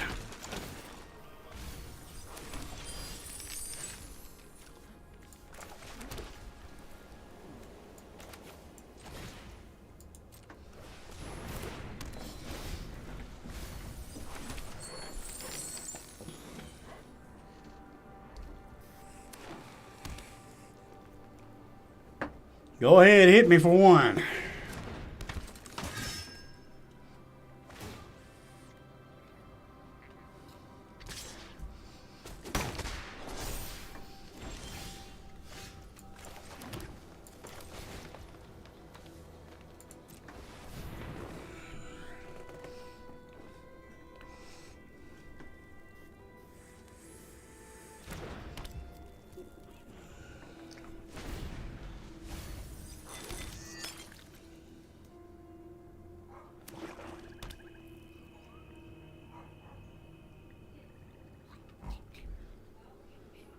Yeah, Karma, that's the whole point of me playing that, to be honest.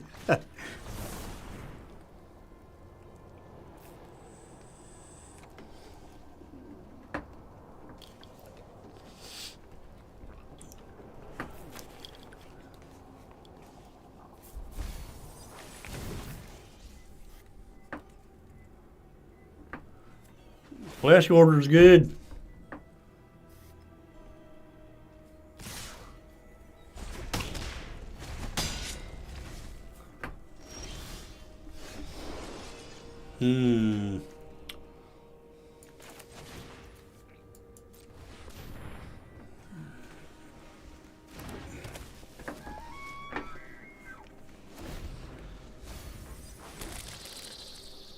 We're not going to block. Dang, blag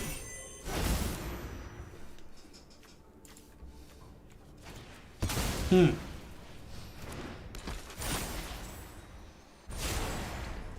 No counters.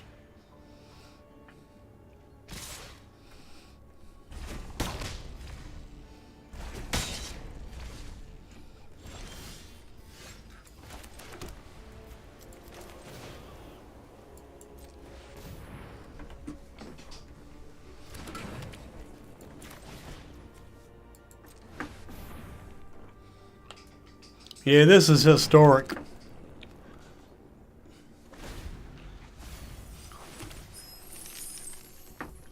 They can't do no damage to me unless they get rid of sodomy.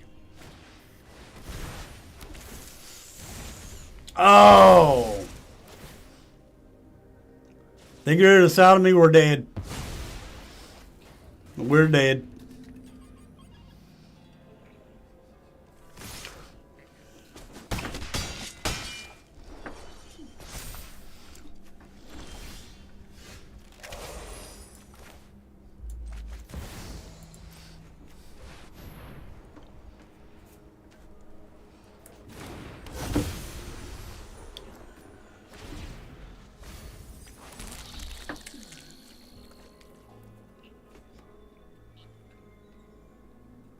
Go ahead and attack opponent. We are not going to block.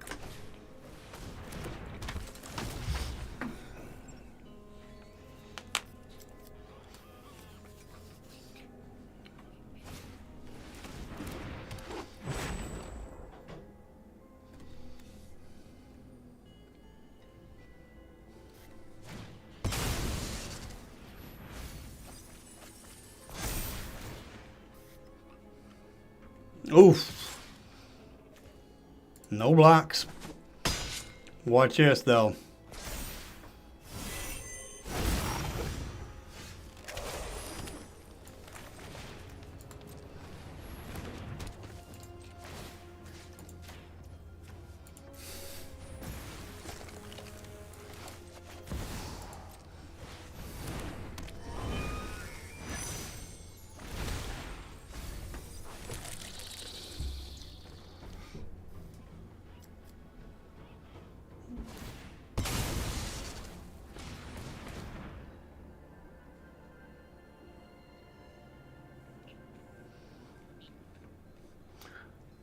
I won't block opponent.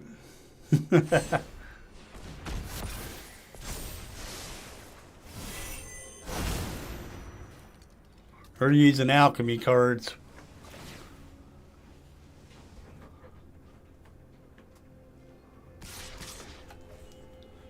No blocks.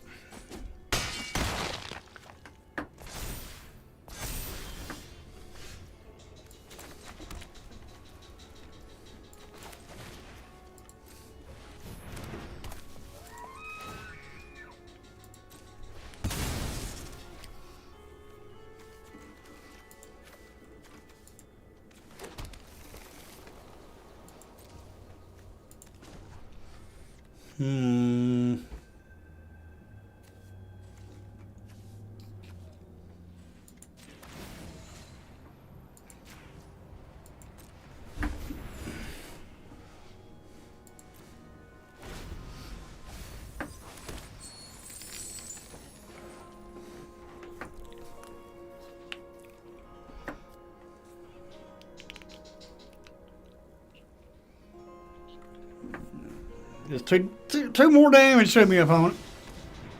No! That ain't good.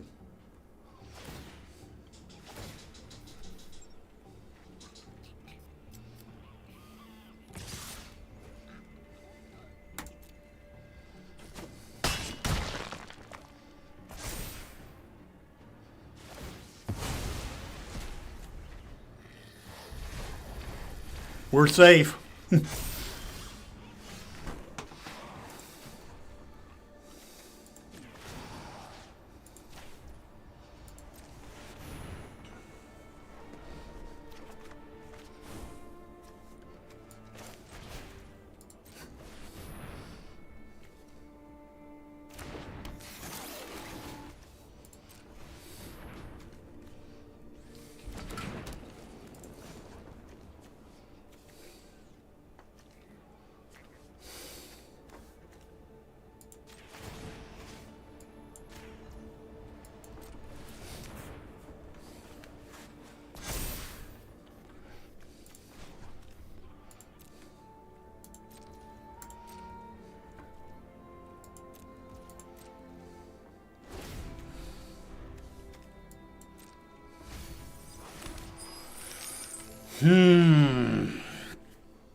If they get rid of our Platinum Angel, we'll pretty much be dead. That's the only thing saving us.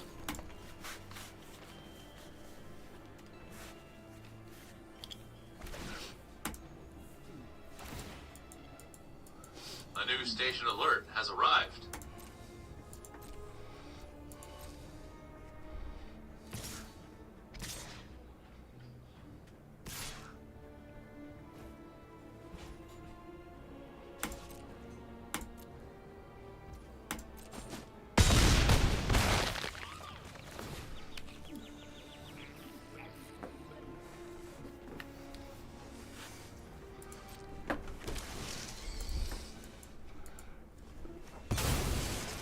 Now they get rid of our Platinum Angel. Yep. And we are dead. That killed us. Man. Oh well, it happens. Anybody want to play a game, just let me know. I mean, if you ain't got my gamer tag, right there's my gamer tag. All right.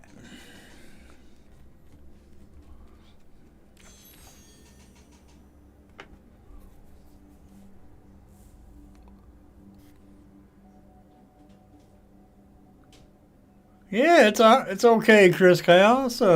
Today is Community Day. Tuesday afternoons is always Community Day.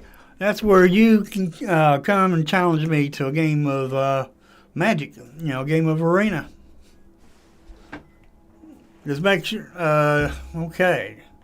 Make sure you minimize the screen.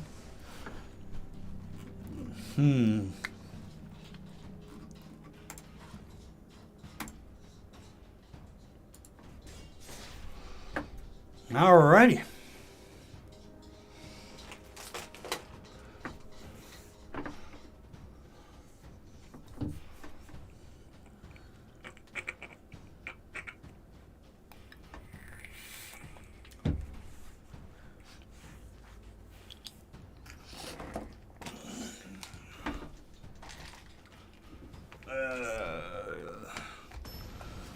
All right.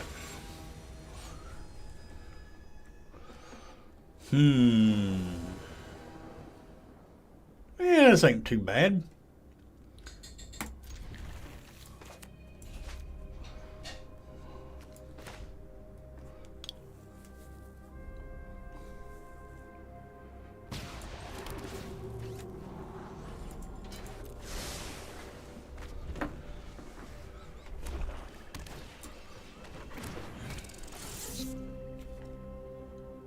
Dang it, I need that land.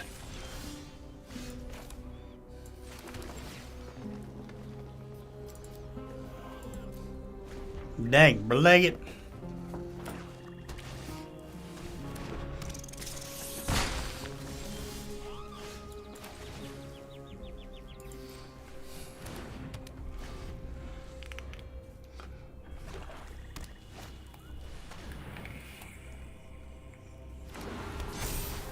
Ooh.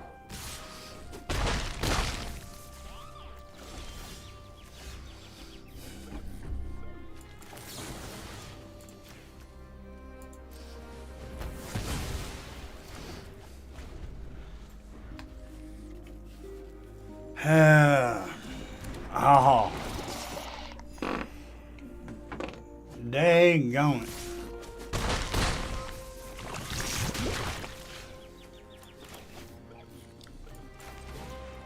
That mill really hurt me. Unless I can get a land this turn. Ooh. Man. Could not get a land. Dag blag it.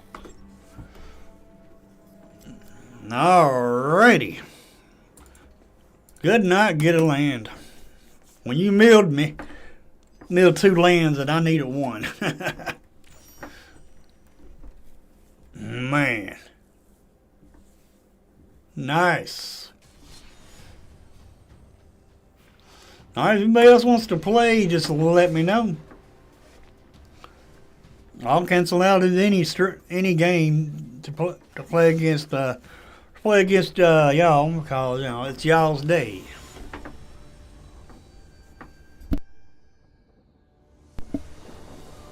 Man. Alright, let's try this.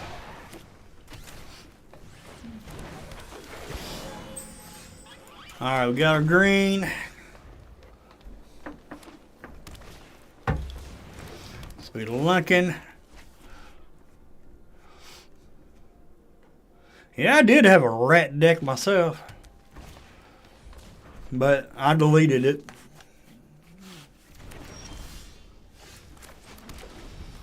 Man, I wish you was out on the battlefield.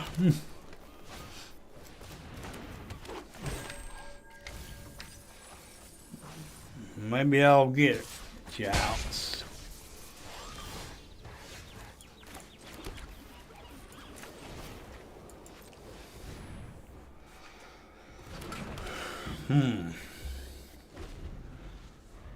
Hey, David.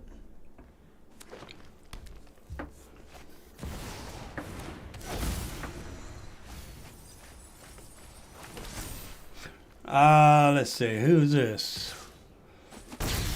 Let's see if anybody else wants to play Karma. We done played once.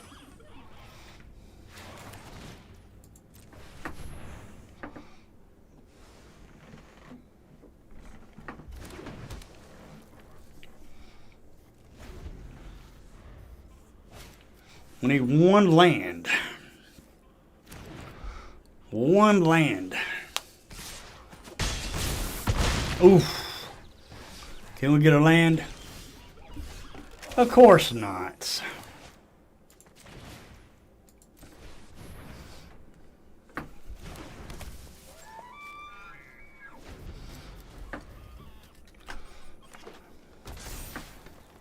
Seven. No blocks.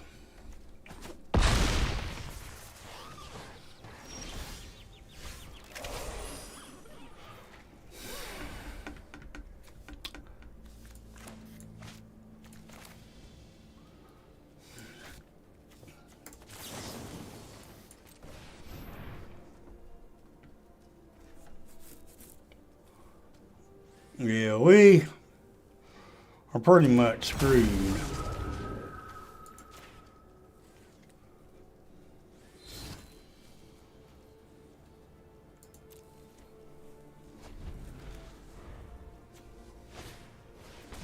Cultivates.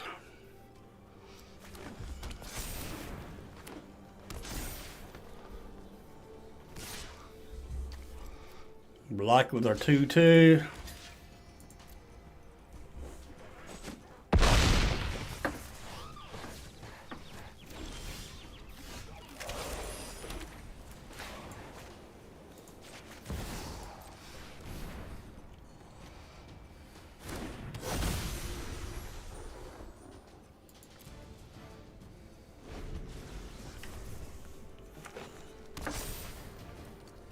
Yeah, it's fine.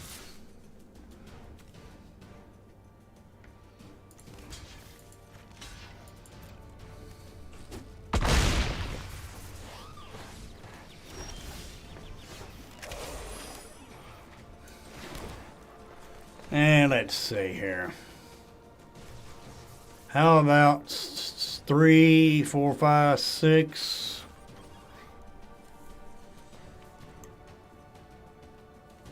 So we got 6, we can do 4. Or just double jeopardy.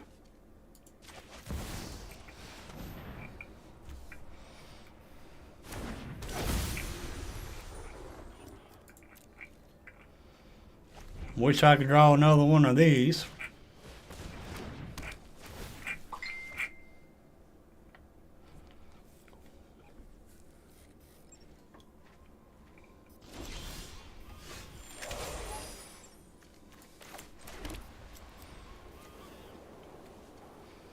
Let's see. 3, so I can only do it, what, once? Yeah. So 3, 4, 5, 6. Yeah, we're just going to do it for 4.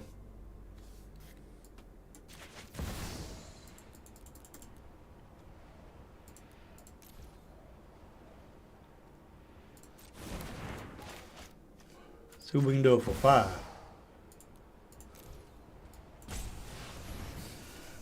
Do it for 5.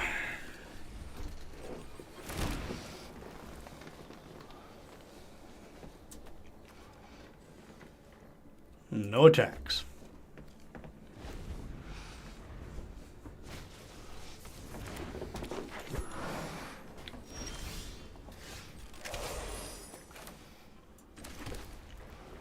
All right, let's see. 1, 2, 3, 1, 2, 3, 4, 5.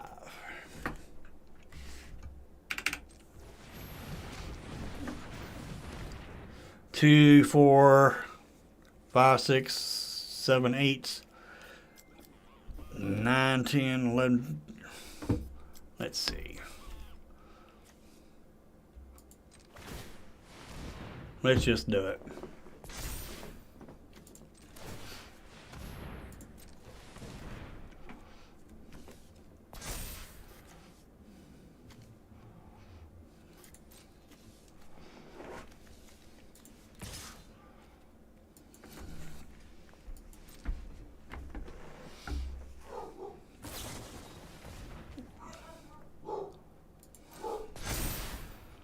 That's 11, 12,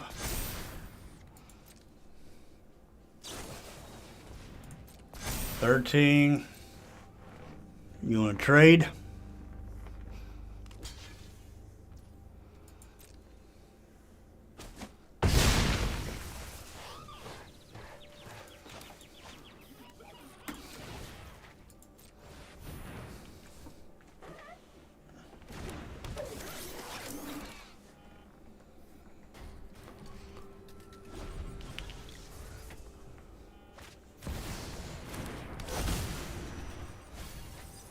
Okay.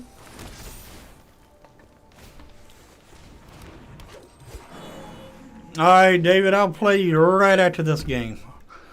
Because I really got involved in this game. Oh. Let's shut it down.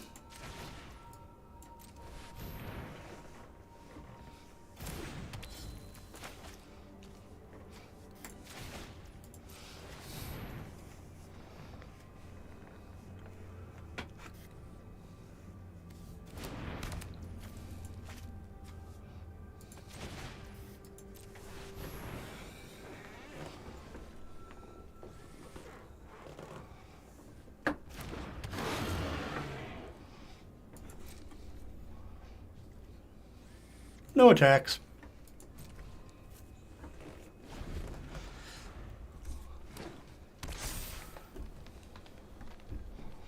I'll even let you attack me. I won't even block opponent. No blocks. No blocks.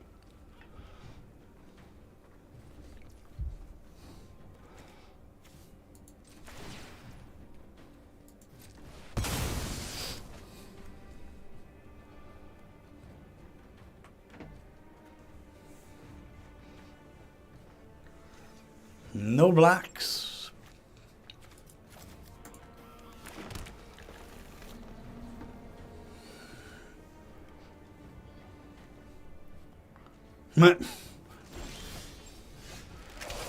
Okay.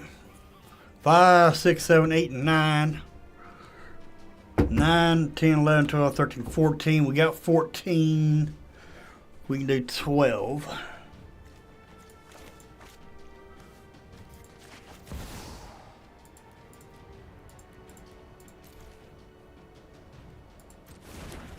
Do 13.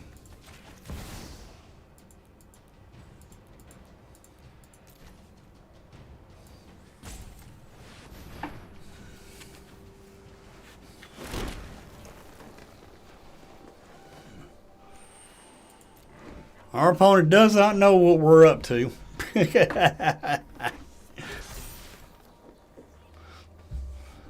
Not till we get our win con. No blocks.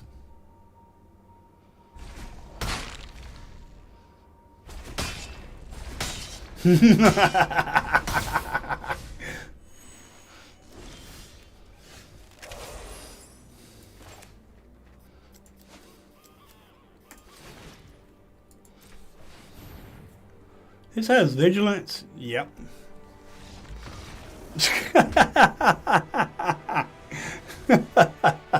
They gave up. We didn't even get our win con yet.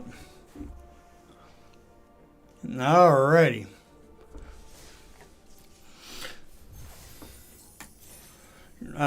David. Let's see.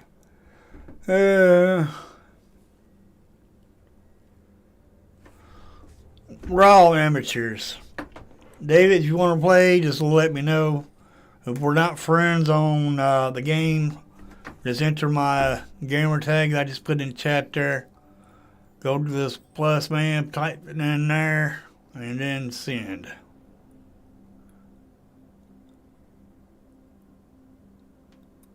You don't have to have a historic deck. I play standard mostly. And ignore Streamlabs for getting on to you. It's alright. Ignore that. Alright. So I don't know if we're friends or not.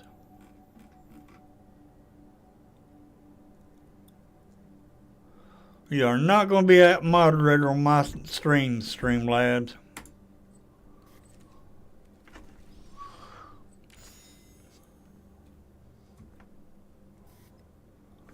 But just type it in just like I got it right here, and where that little man is, and then that'll send me our friend request, and then we'll be able to battle.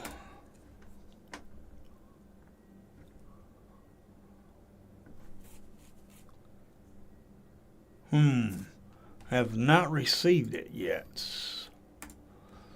Alright, it does it sometimes. Alright, let me do this. I'm going to exit the game, then come back to the game. See if it comes through then. Because sometimes it don't come through when you send it.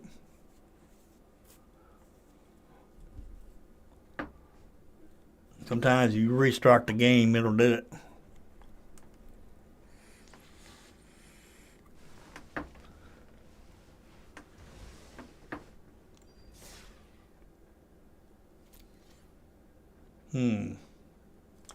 That didn't do it.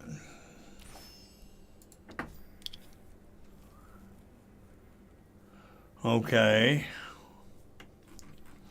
Put your name right here that you got on the game, and the hashtag and the number. If you want to, put that into chat there, and I'll send you a friend request on my end. I know I got plenty of room.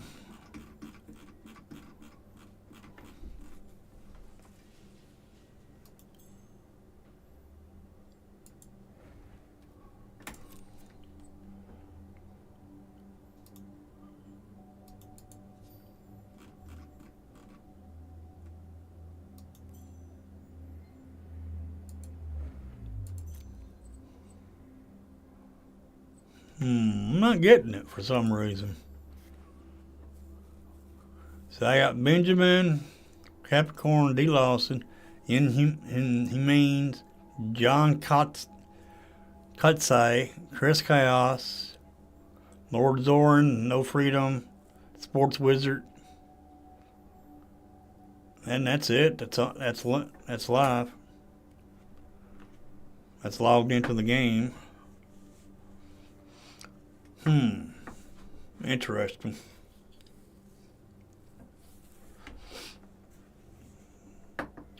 Yeah, just give me your name, game name, and your number here in chat, and then I'll send a friend request to you, and we'll see if that'll fix it.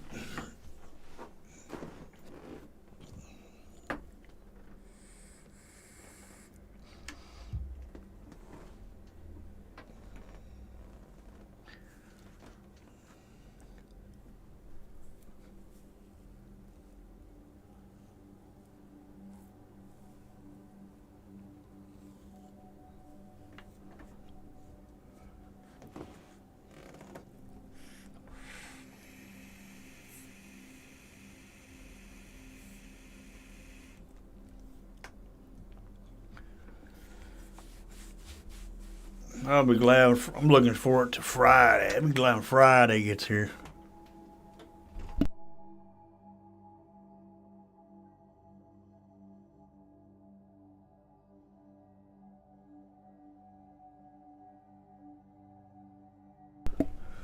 Yeah, David, just give me your gamer tag and we'll play.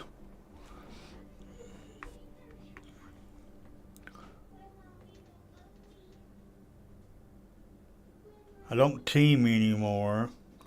That's my accounts. What do you mean team?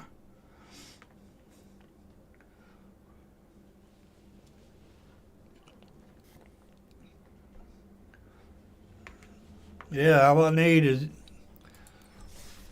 is your account name, your account right here. That's how you send friend requests. As you can notice, if I click on this little man, it's got my name right here.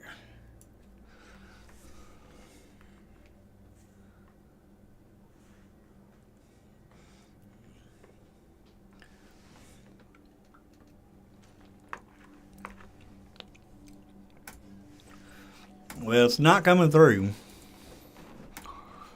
So,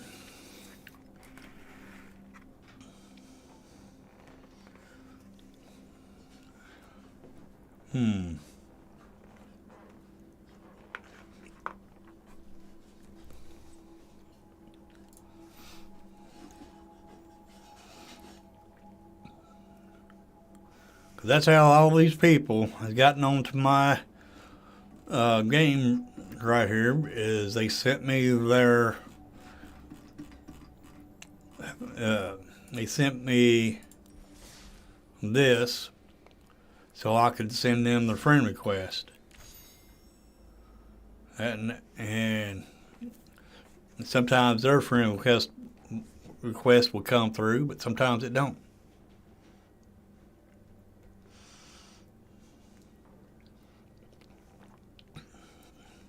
Well, I'm not trying to hack into your account or anything like that because I can't do that.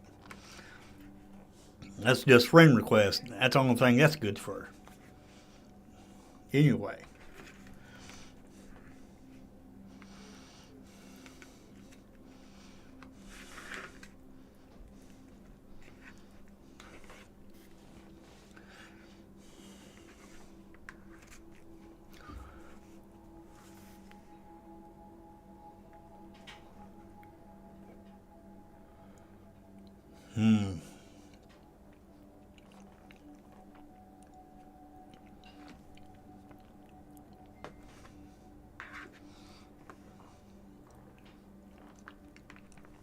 All right.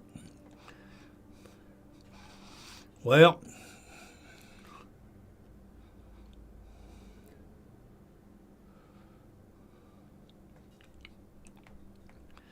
I'm going to play Karma again. Your Karma's still here. If not, then I will be playing Chris Chaos in a game of Historic.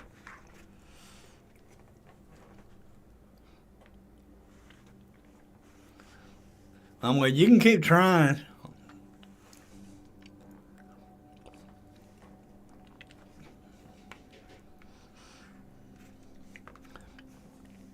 Because it has to be put in the way it's spelled right here. Capital M, capital T, capital G, capital H. Then the rest of it is lowercase. Then pound 53373.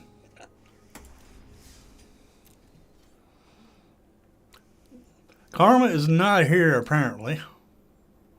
I was going to play her next, Karma next, because he was up.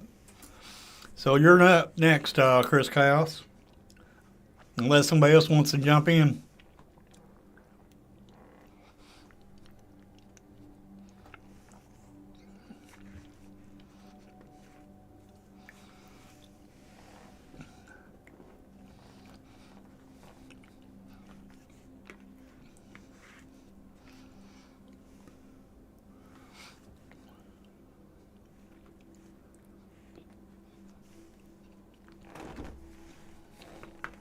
All right, wait a minute. Karma's first.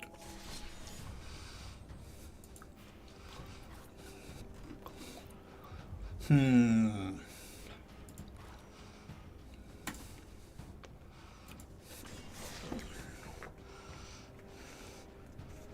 thought Karma left.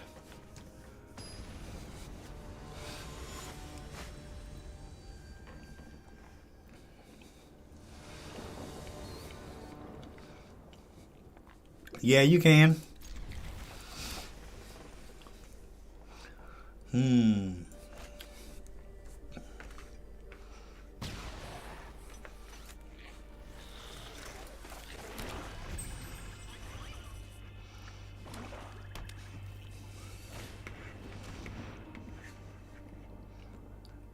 Oh, man.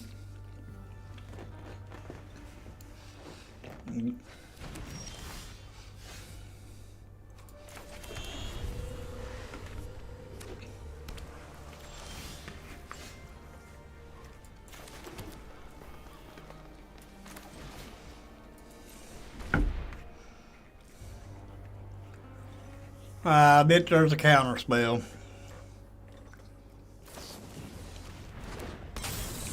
Good.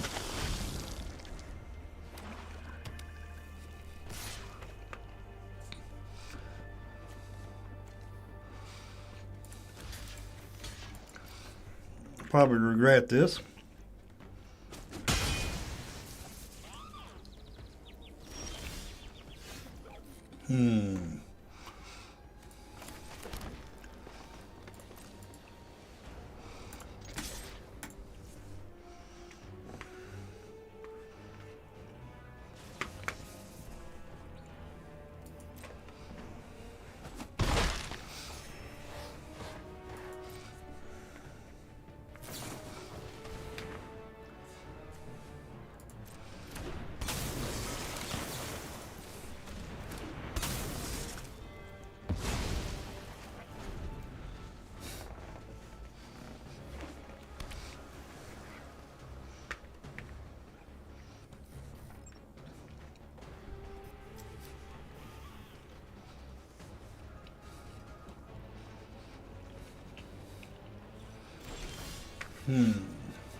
Don't worry, Pom Pom John.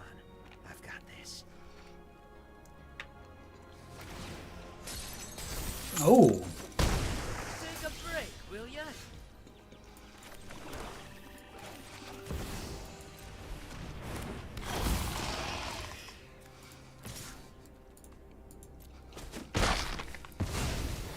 I'm really not used to losing.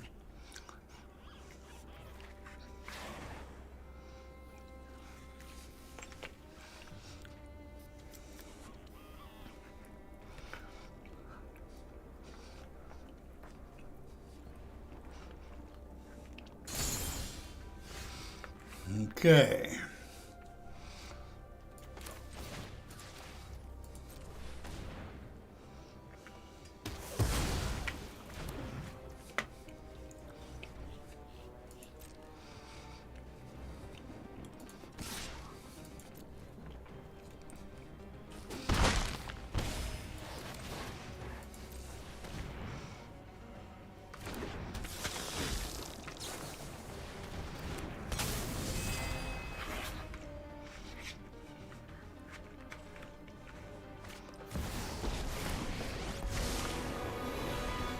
I've got all the intel you need.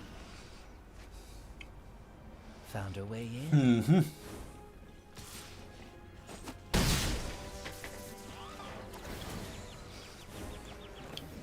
Don't worry, I'm in control.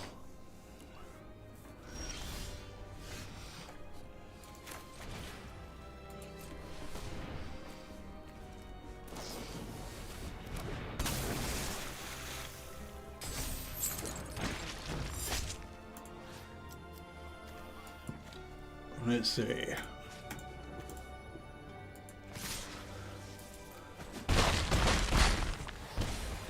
Gotcha. Woo!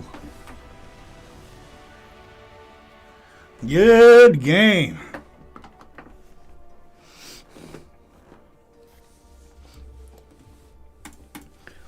Good game. Alrighty. Sorry. You're fine, Chris Chaos. All right. You're next.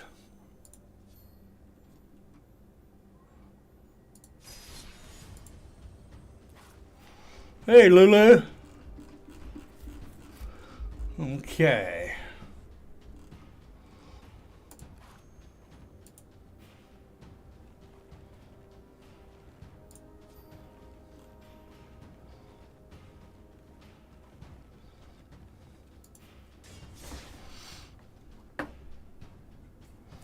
No reach creatures. Oh, man. I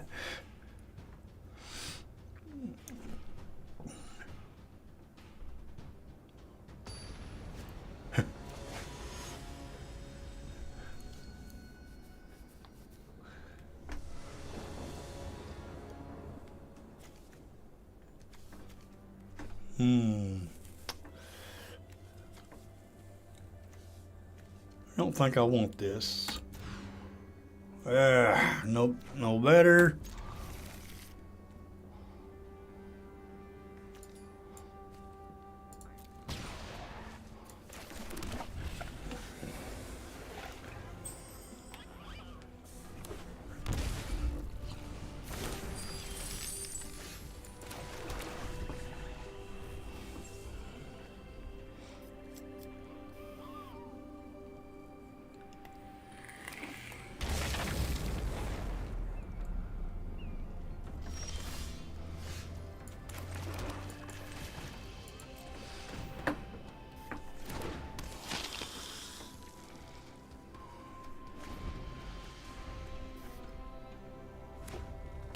Can I get some more land?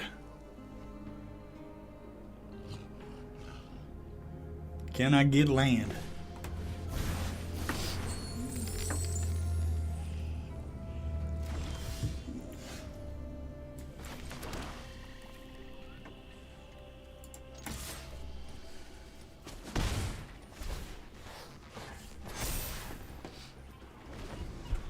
One more land.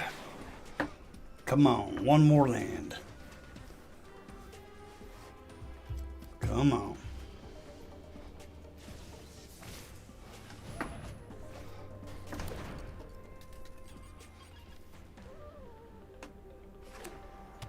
Land, please.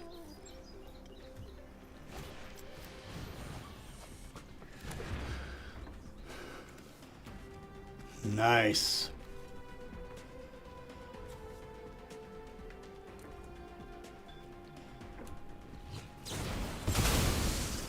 Man.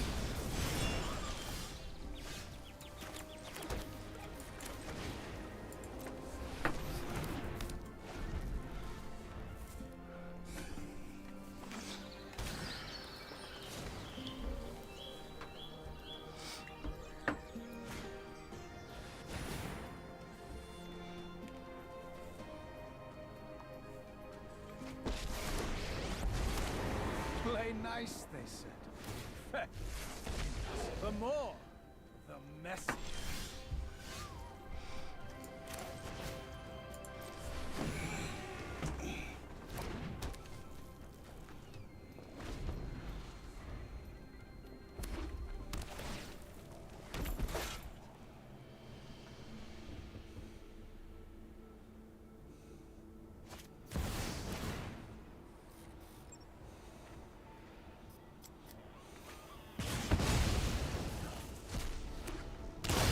Holy moly.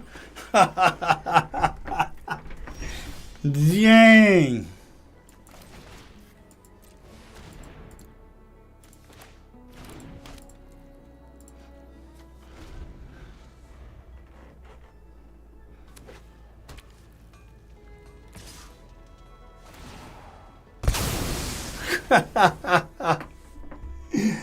Oh my God. Oh, they're so cute. Jeez Louise. I can't play nothing.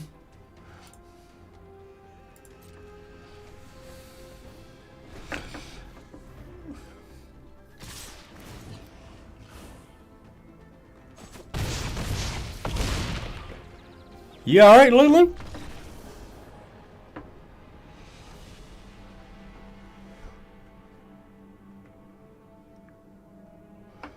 Hey, JDX the kid. You okay, Lulu?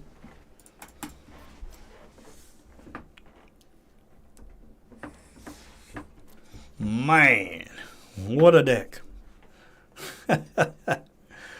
Last time I seen that creature play was actually the other day.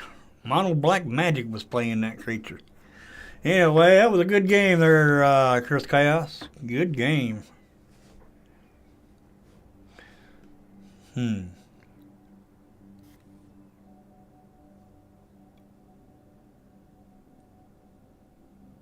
Who's ranking up? Oh. Lone Wolf. Cool.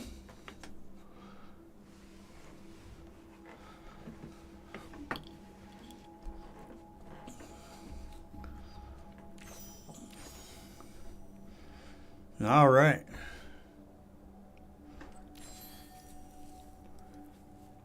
Anybody else wants to play a game, let me know. And if not, we're going to end the stream. But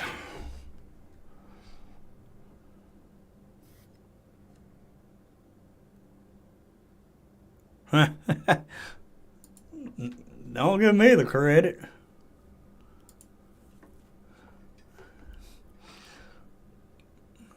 I just tried to, inspire y'all to, to build your own decks. That's what I try to do.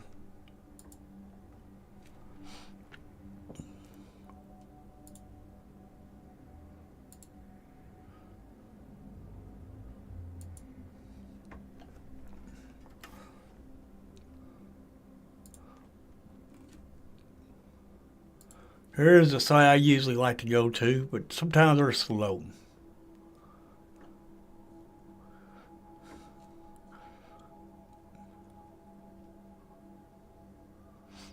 Man, I do want some of these lands. I do have one fetch land. I got this Marsh Flats. But I do need the Arid Mesa. I'm glad to see these come back, but they're not standard legal. There's 4 of the commanders. 1, 2, 3, 4. I guess it's the 5th one right here. Yep.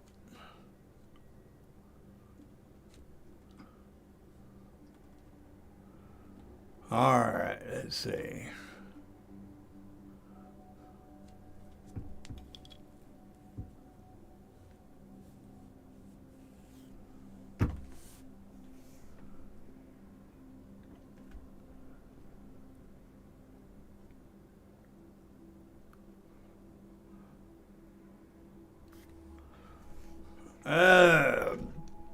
So I ain't the best. I'm far from being a pro player or anything like that. Strategic Betrayal, very good card, but I don't think it's going to be standard because it has the flying star on it, which most of the time that means secret lair. But it is a good card.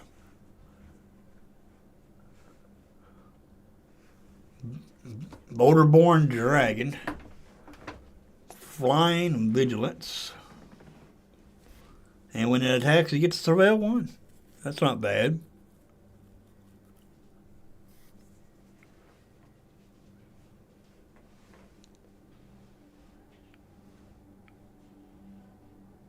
Nice. I'm gonna try to climb the ladder tomorrow afternoon.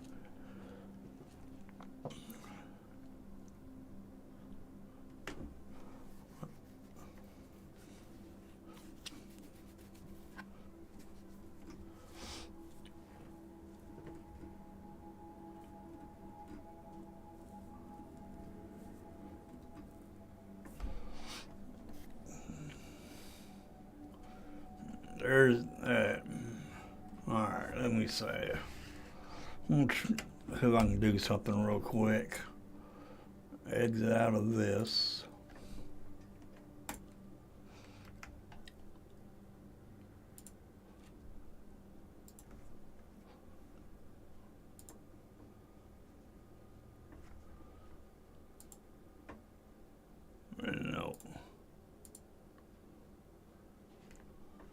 Why?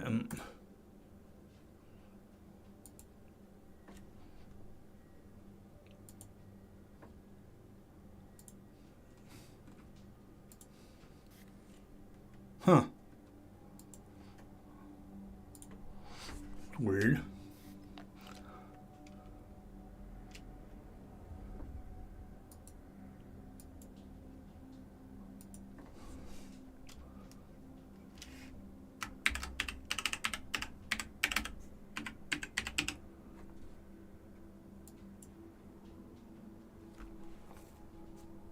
There we go.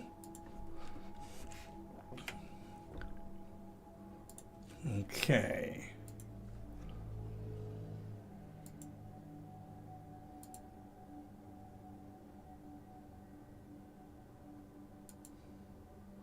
No, wrong one.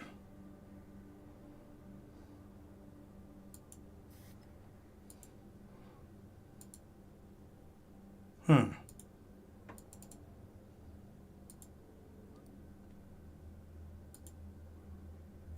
There we go. All right. This is the commander decks that I have. Make sure it's showing up. Yeah. All right, this is the commander decks that I have. Simone, which is Simic. It's a core 2. Meaning it's not strong at all. Weak. Needs a lot of upgrades. Then we got Necrons over here. Optimized 4. Which means it's a very good deck.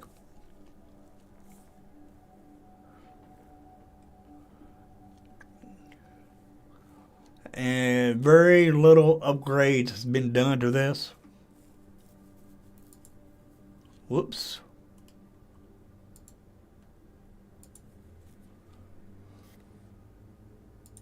Oh, hang on, ads. Anyway, we got the Sanguine Bond, Exquisite Blood combo in here. 1 tutor.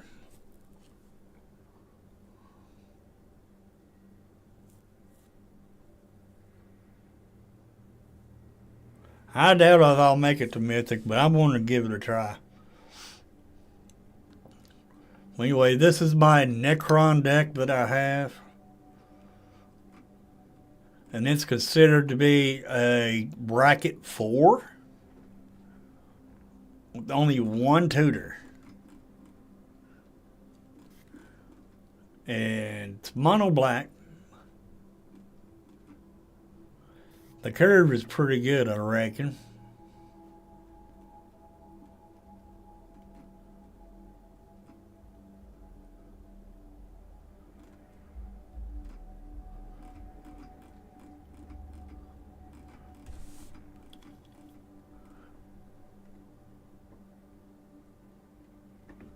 Hey, Spencer.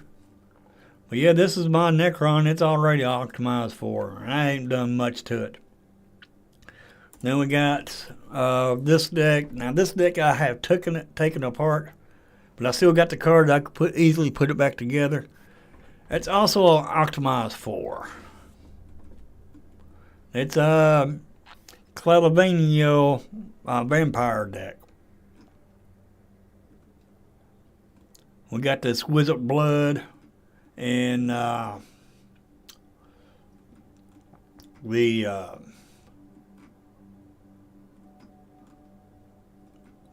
the Exquisite Blood combo in here.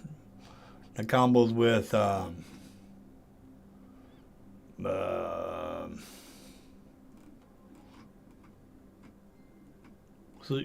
Sanguine Bond. Yeah.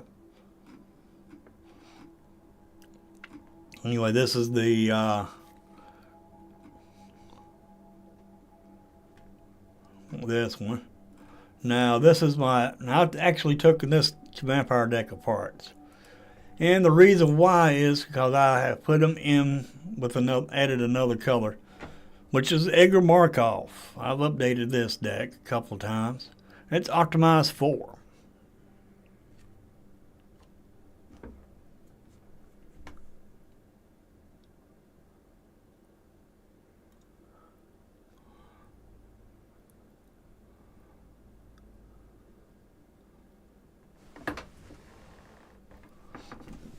Alright, this Edgar Markov and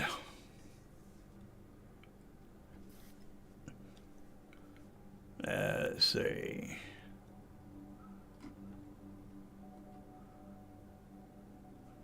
Now I got some more stuff to go in this deck here. I just ain't I figured out what to cuts. These are cards I'm taking out, thinking about putting them back in. I might kind of like a sideboard, like you would do a standard set. And dang it, I wish his dang on ads would go away. Irritating. Push the X and then won't want me to click on them. Dang it. But this is somewhat that other vampire deck.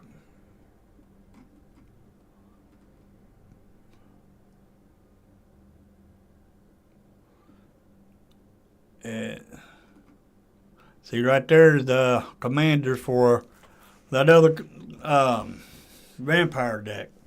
And these two decks work great together.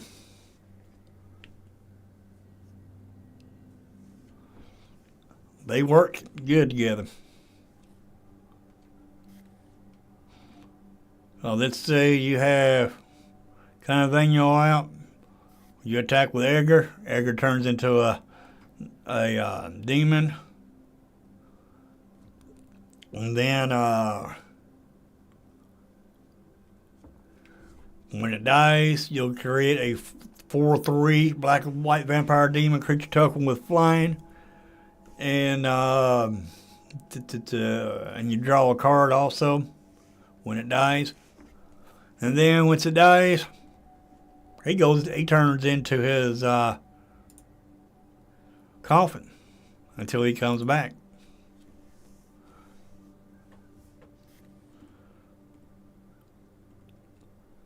And we got Zorn, Furious Bloodlord. I got this actual card arts. I got this actual art for this card. I try to keep the art with the cards. Now, I don't have this. I think I got this art. That's out of Doctor Who.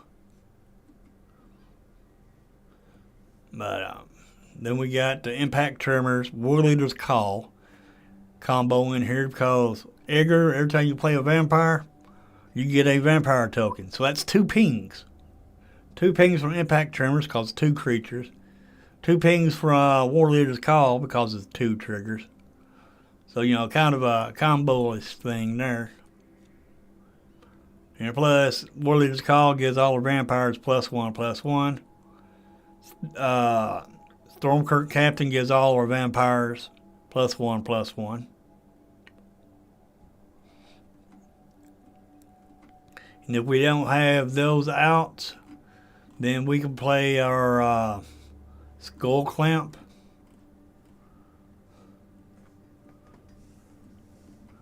To draw. Yeah, there's a Skull Clamp. We can play our Skull Clamp, equip it to one of our tokens. Our token will die, and when it dies, we draw 2 cards.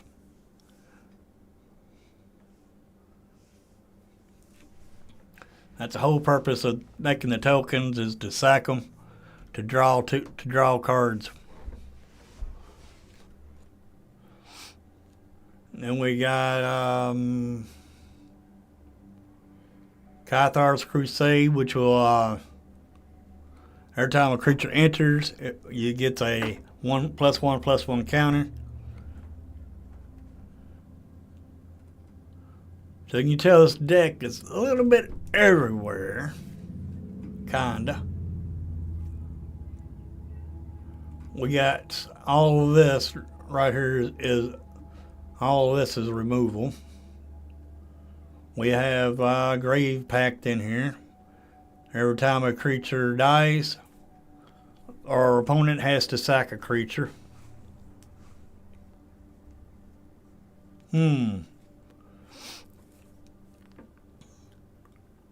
found this gold clamp at my LGS, my school clamp. Yeah, I found this at my LGS.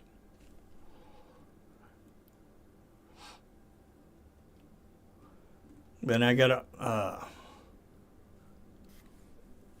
plenty of ramp in here. Smothering Tithe is in here. I guess you call that a game changer. I got 2 tutors in here. Diabotic Tutor, Insatiable Arvice. And let's see, I don't do Brawl.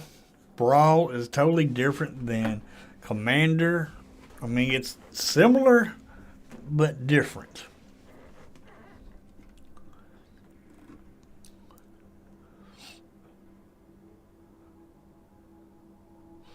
But every one of my, I mean, this is very, you know, it's a good game. I mean, it's a good deck. I love vampires.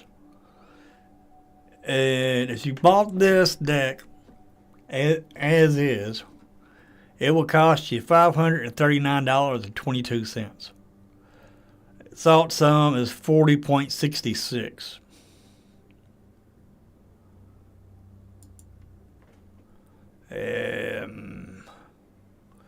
Let's see. Here's what they consider, why they consider this deck. Tier 4. One game changer is in your deck. Smothering Tide. You have 2 non-land tutor cards in your deck. Diabotic Tutor, Insatiable Arvice. You have 6 2-card infinite combo pieces in your deck. Exquisite Blood, Veto, Thorn of the Dusk Rose, Bloodthirsty Conqueror, Cliff-Taven Vampire, Rotting Blight Priest, and Sanguine Bond. If this is a late game combo, your deck may be a bracket upgraded 3. So it could be a 3. But why does it say 4? And then it says you have 4 potential 2-card infinite combo pieces in your deck. Does not influence estimated bracket placement. Exquisite Blood, Bloodthirsty Conqueror, Cliff-Taven Vampire, Rotting Blight Priest. These are cards that can create 2-card infinite combos when specific conditions are met. Usually other cards. So that's the reason why this deck might be a 3, but it's probably between a 3 and a 4. I'm not going to set the deck to optimize because that way, in case y'all can y'all want to change it, y'all can. Sometimes I've seen it come here and just say 3. Then I'll come back another day, it'll say 4.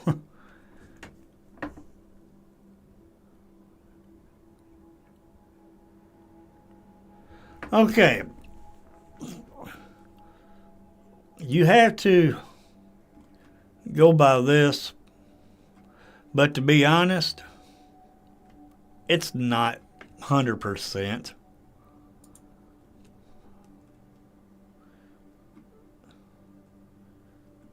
It's not 100%.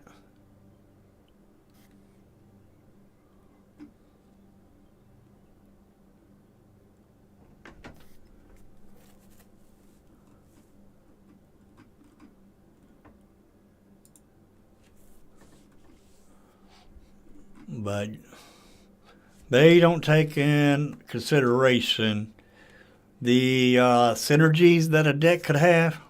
Because you can take a deck that's bracket 2, and beat a optimized bracket 4 deck easily if the synergy in the bracket 2 is better than the synergy in the bracket 4, because they do not take synergy in consideration when they made this bracket system. And I do not agree with the bracket system due to that. It does need a lot of work. It's probably why they're calling it still in the beta.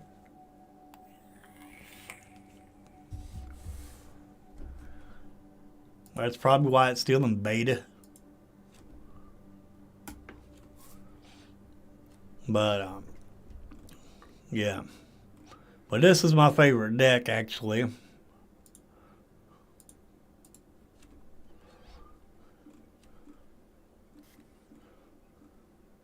And I was going to look for these cards. These are just cards that I'm wanting to get for my Landfall deck, my Manifest Dread deck.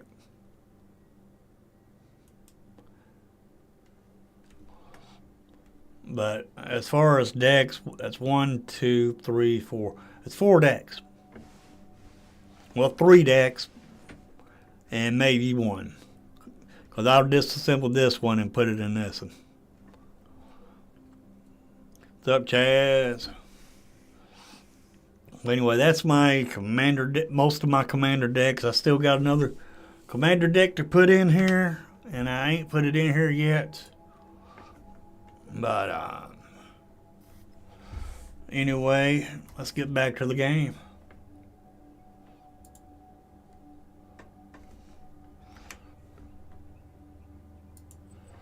Alrighty. Are there any challenges? Anybody want to play? If not, we're going to end the stream. Dag blaggit.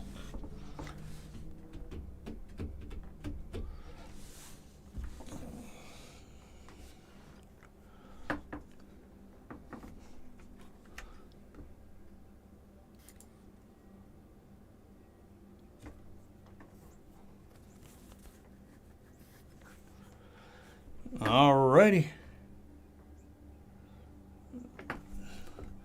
Well, it don't look like anybody wants to play a game. So we're going to go ahead in the stream here. And I will see everybody back here in the morning at 9 a.m. Central Standard Time as always.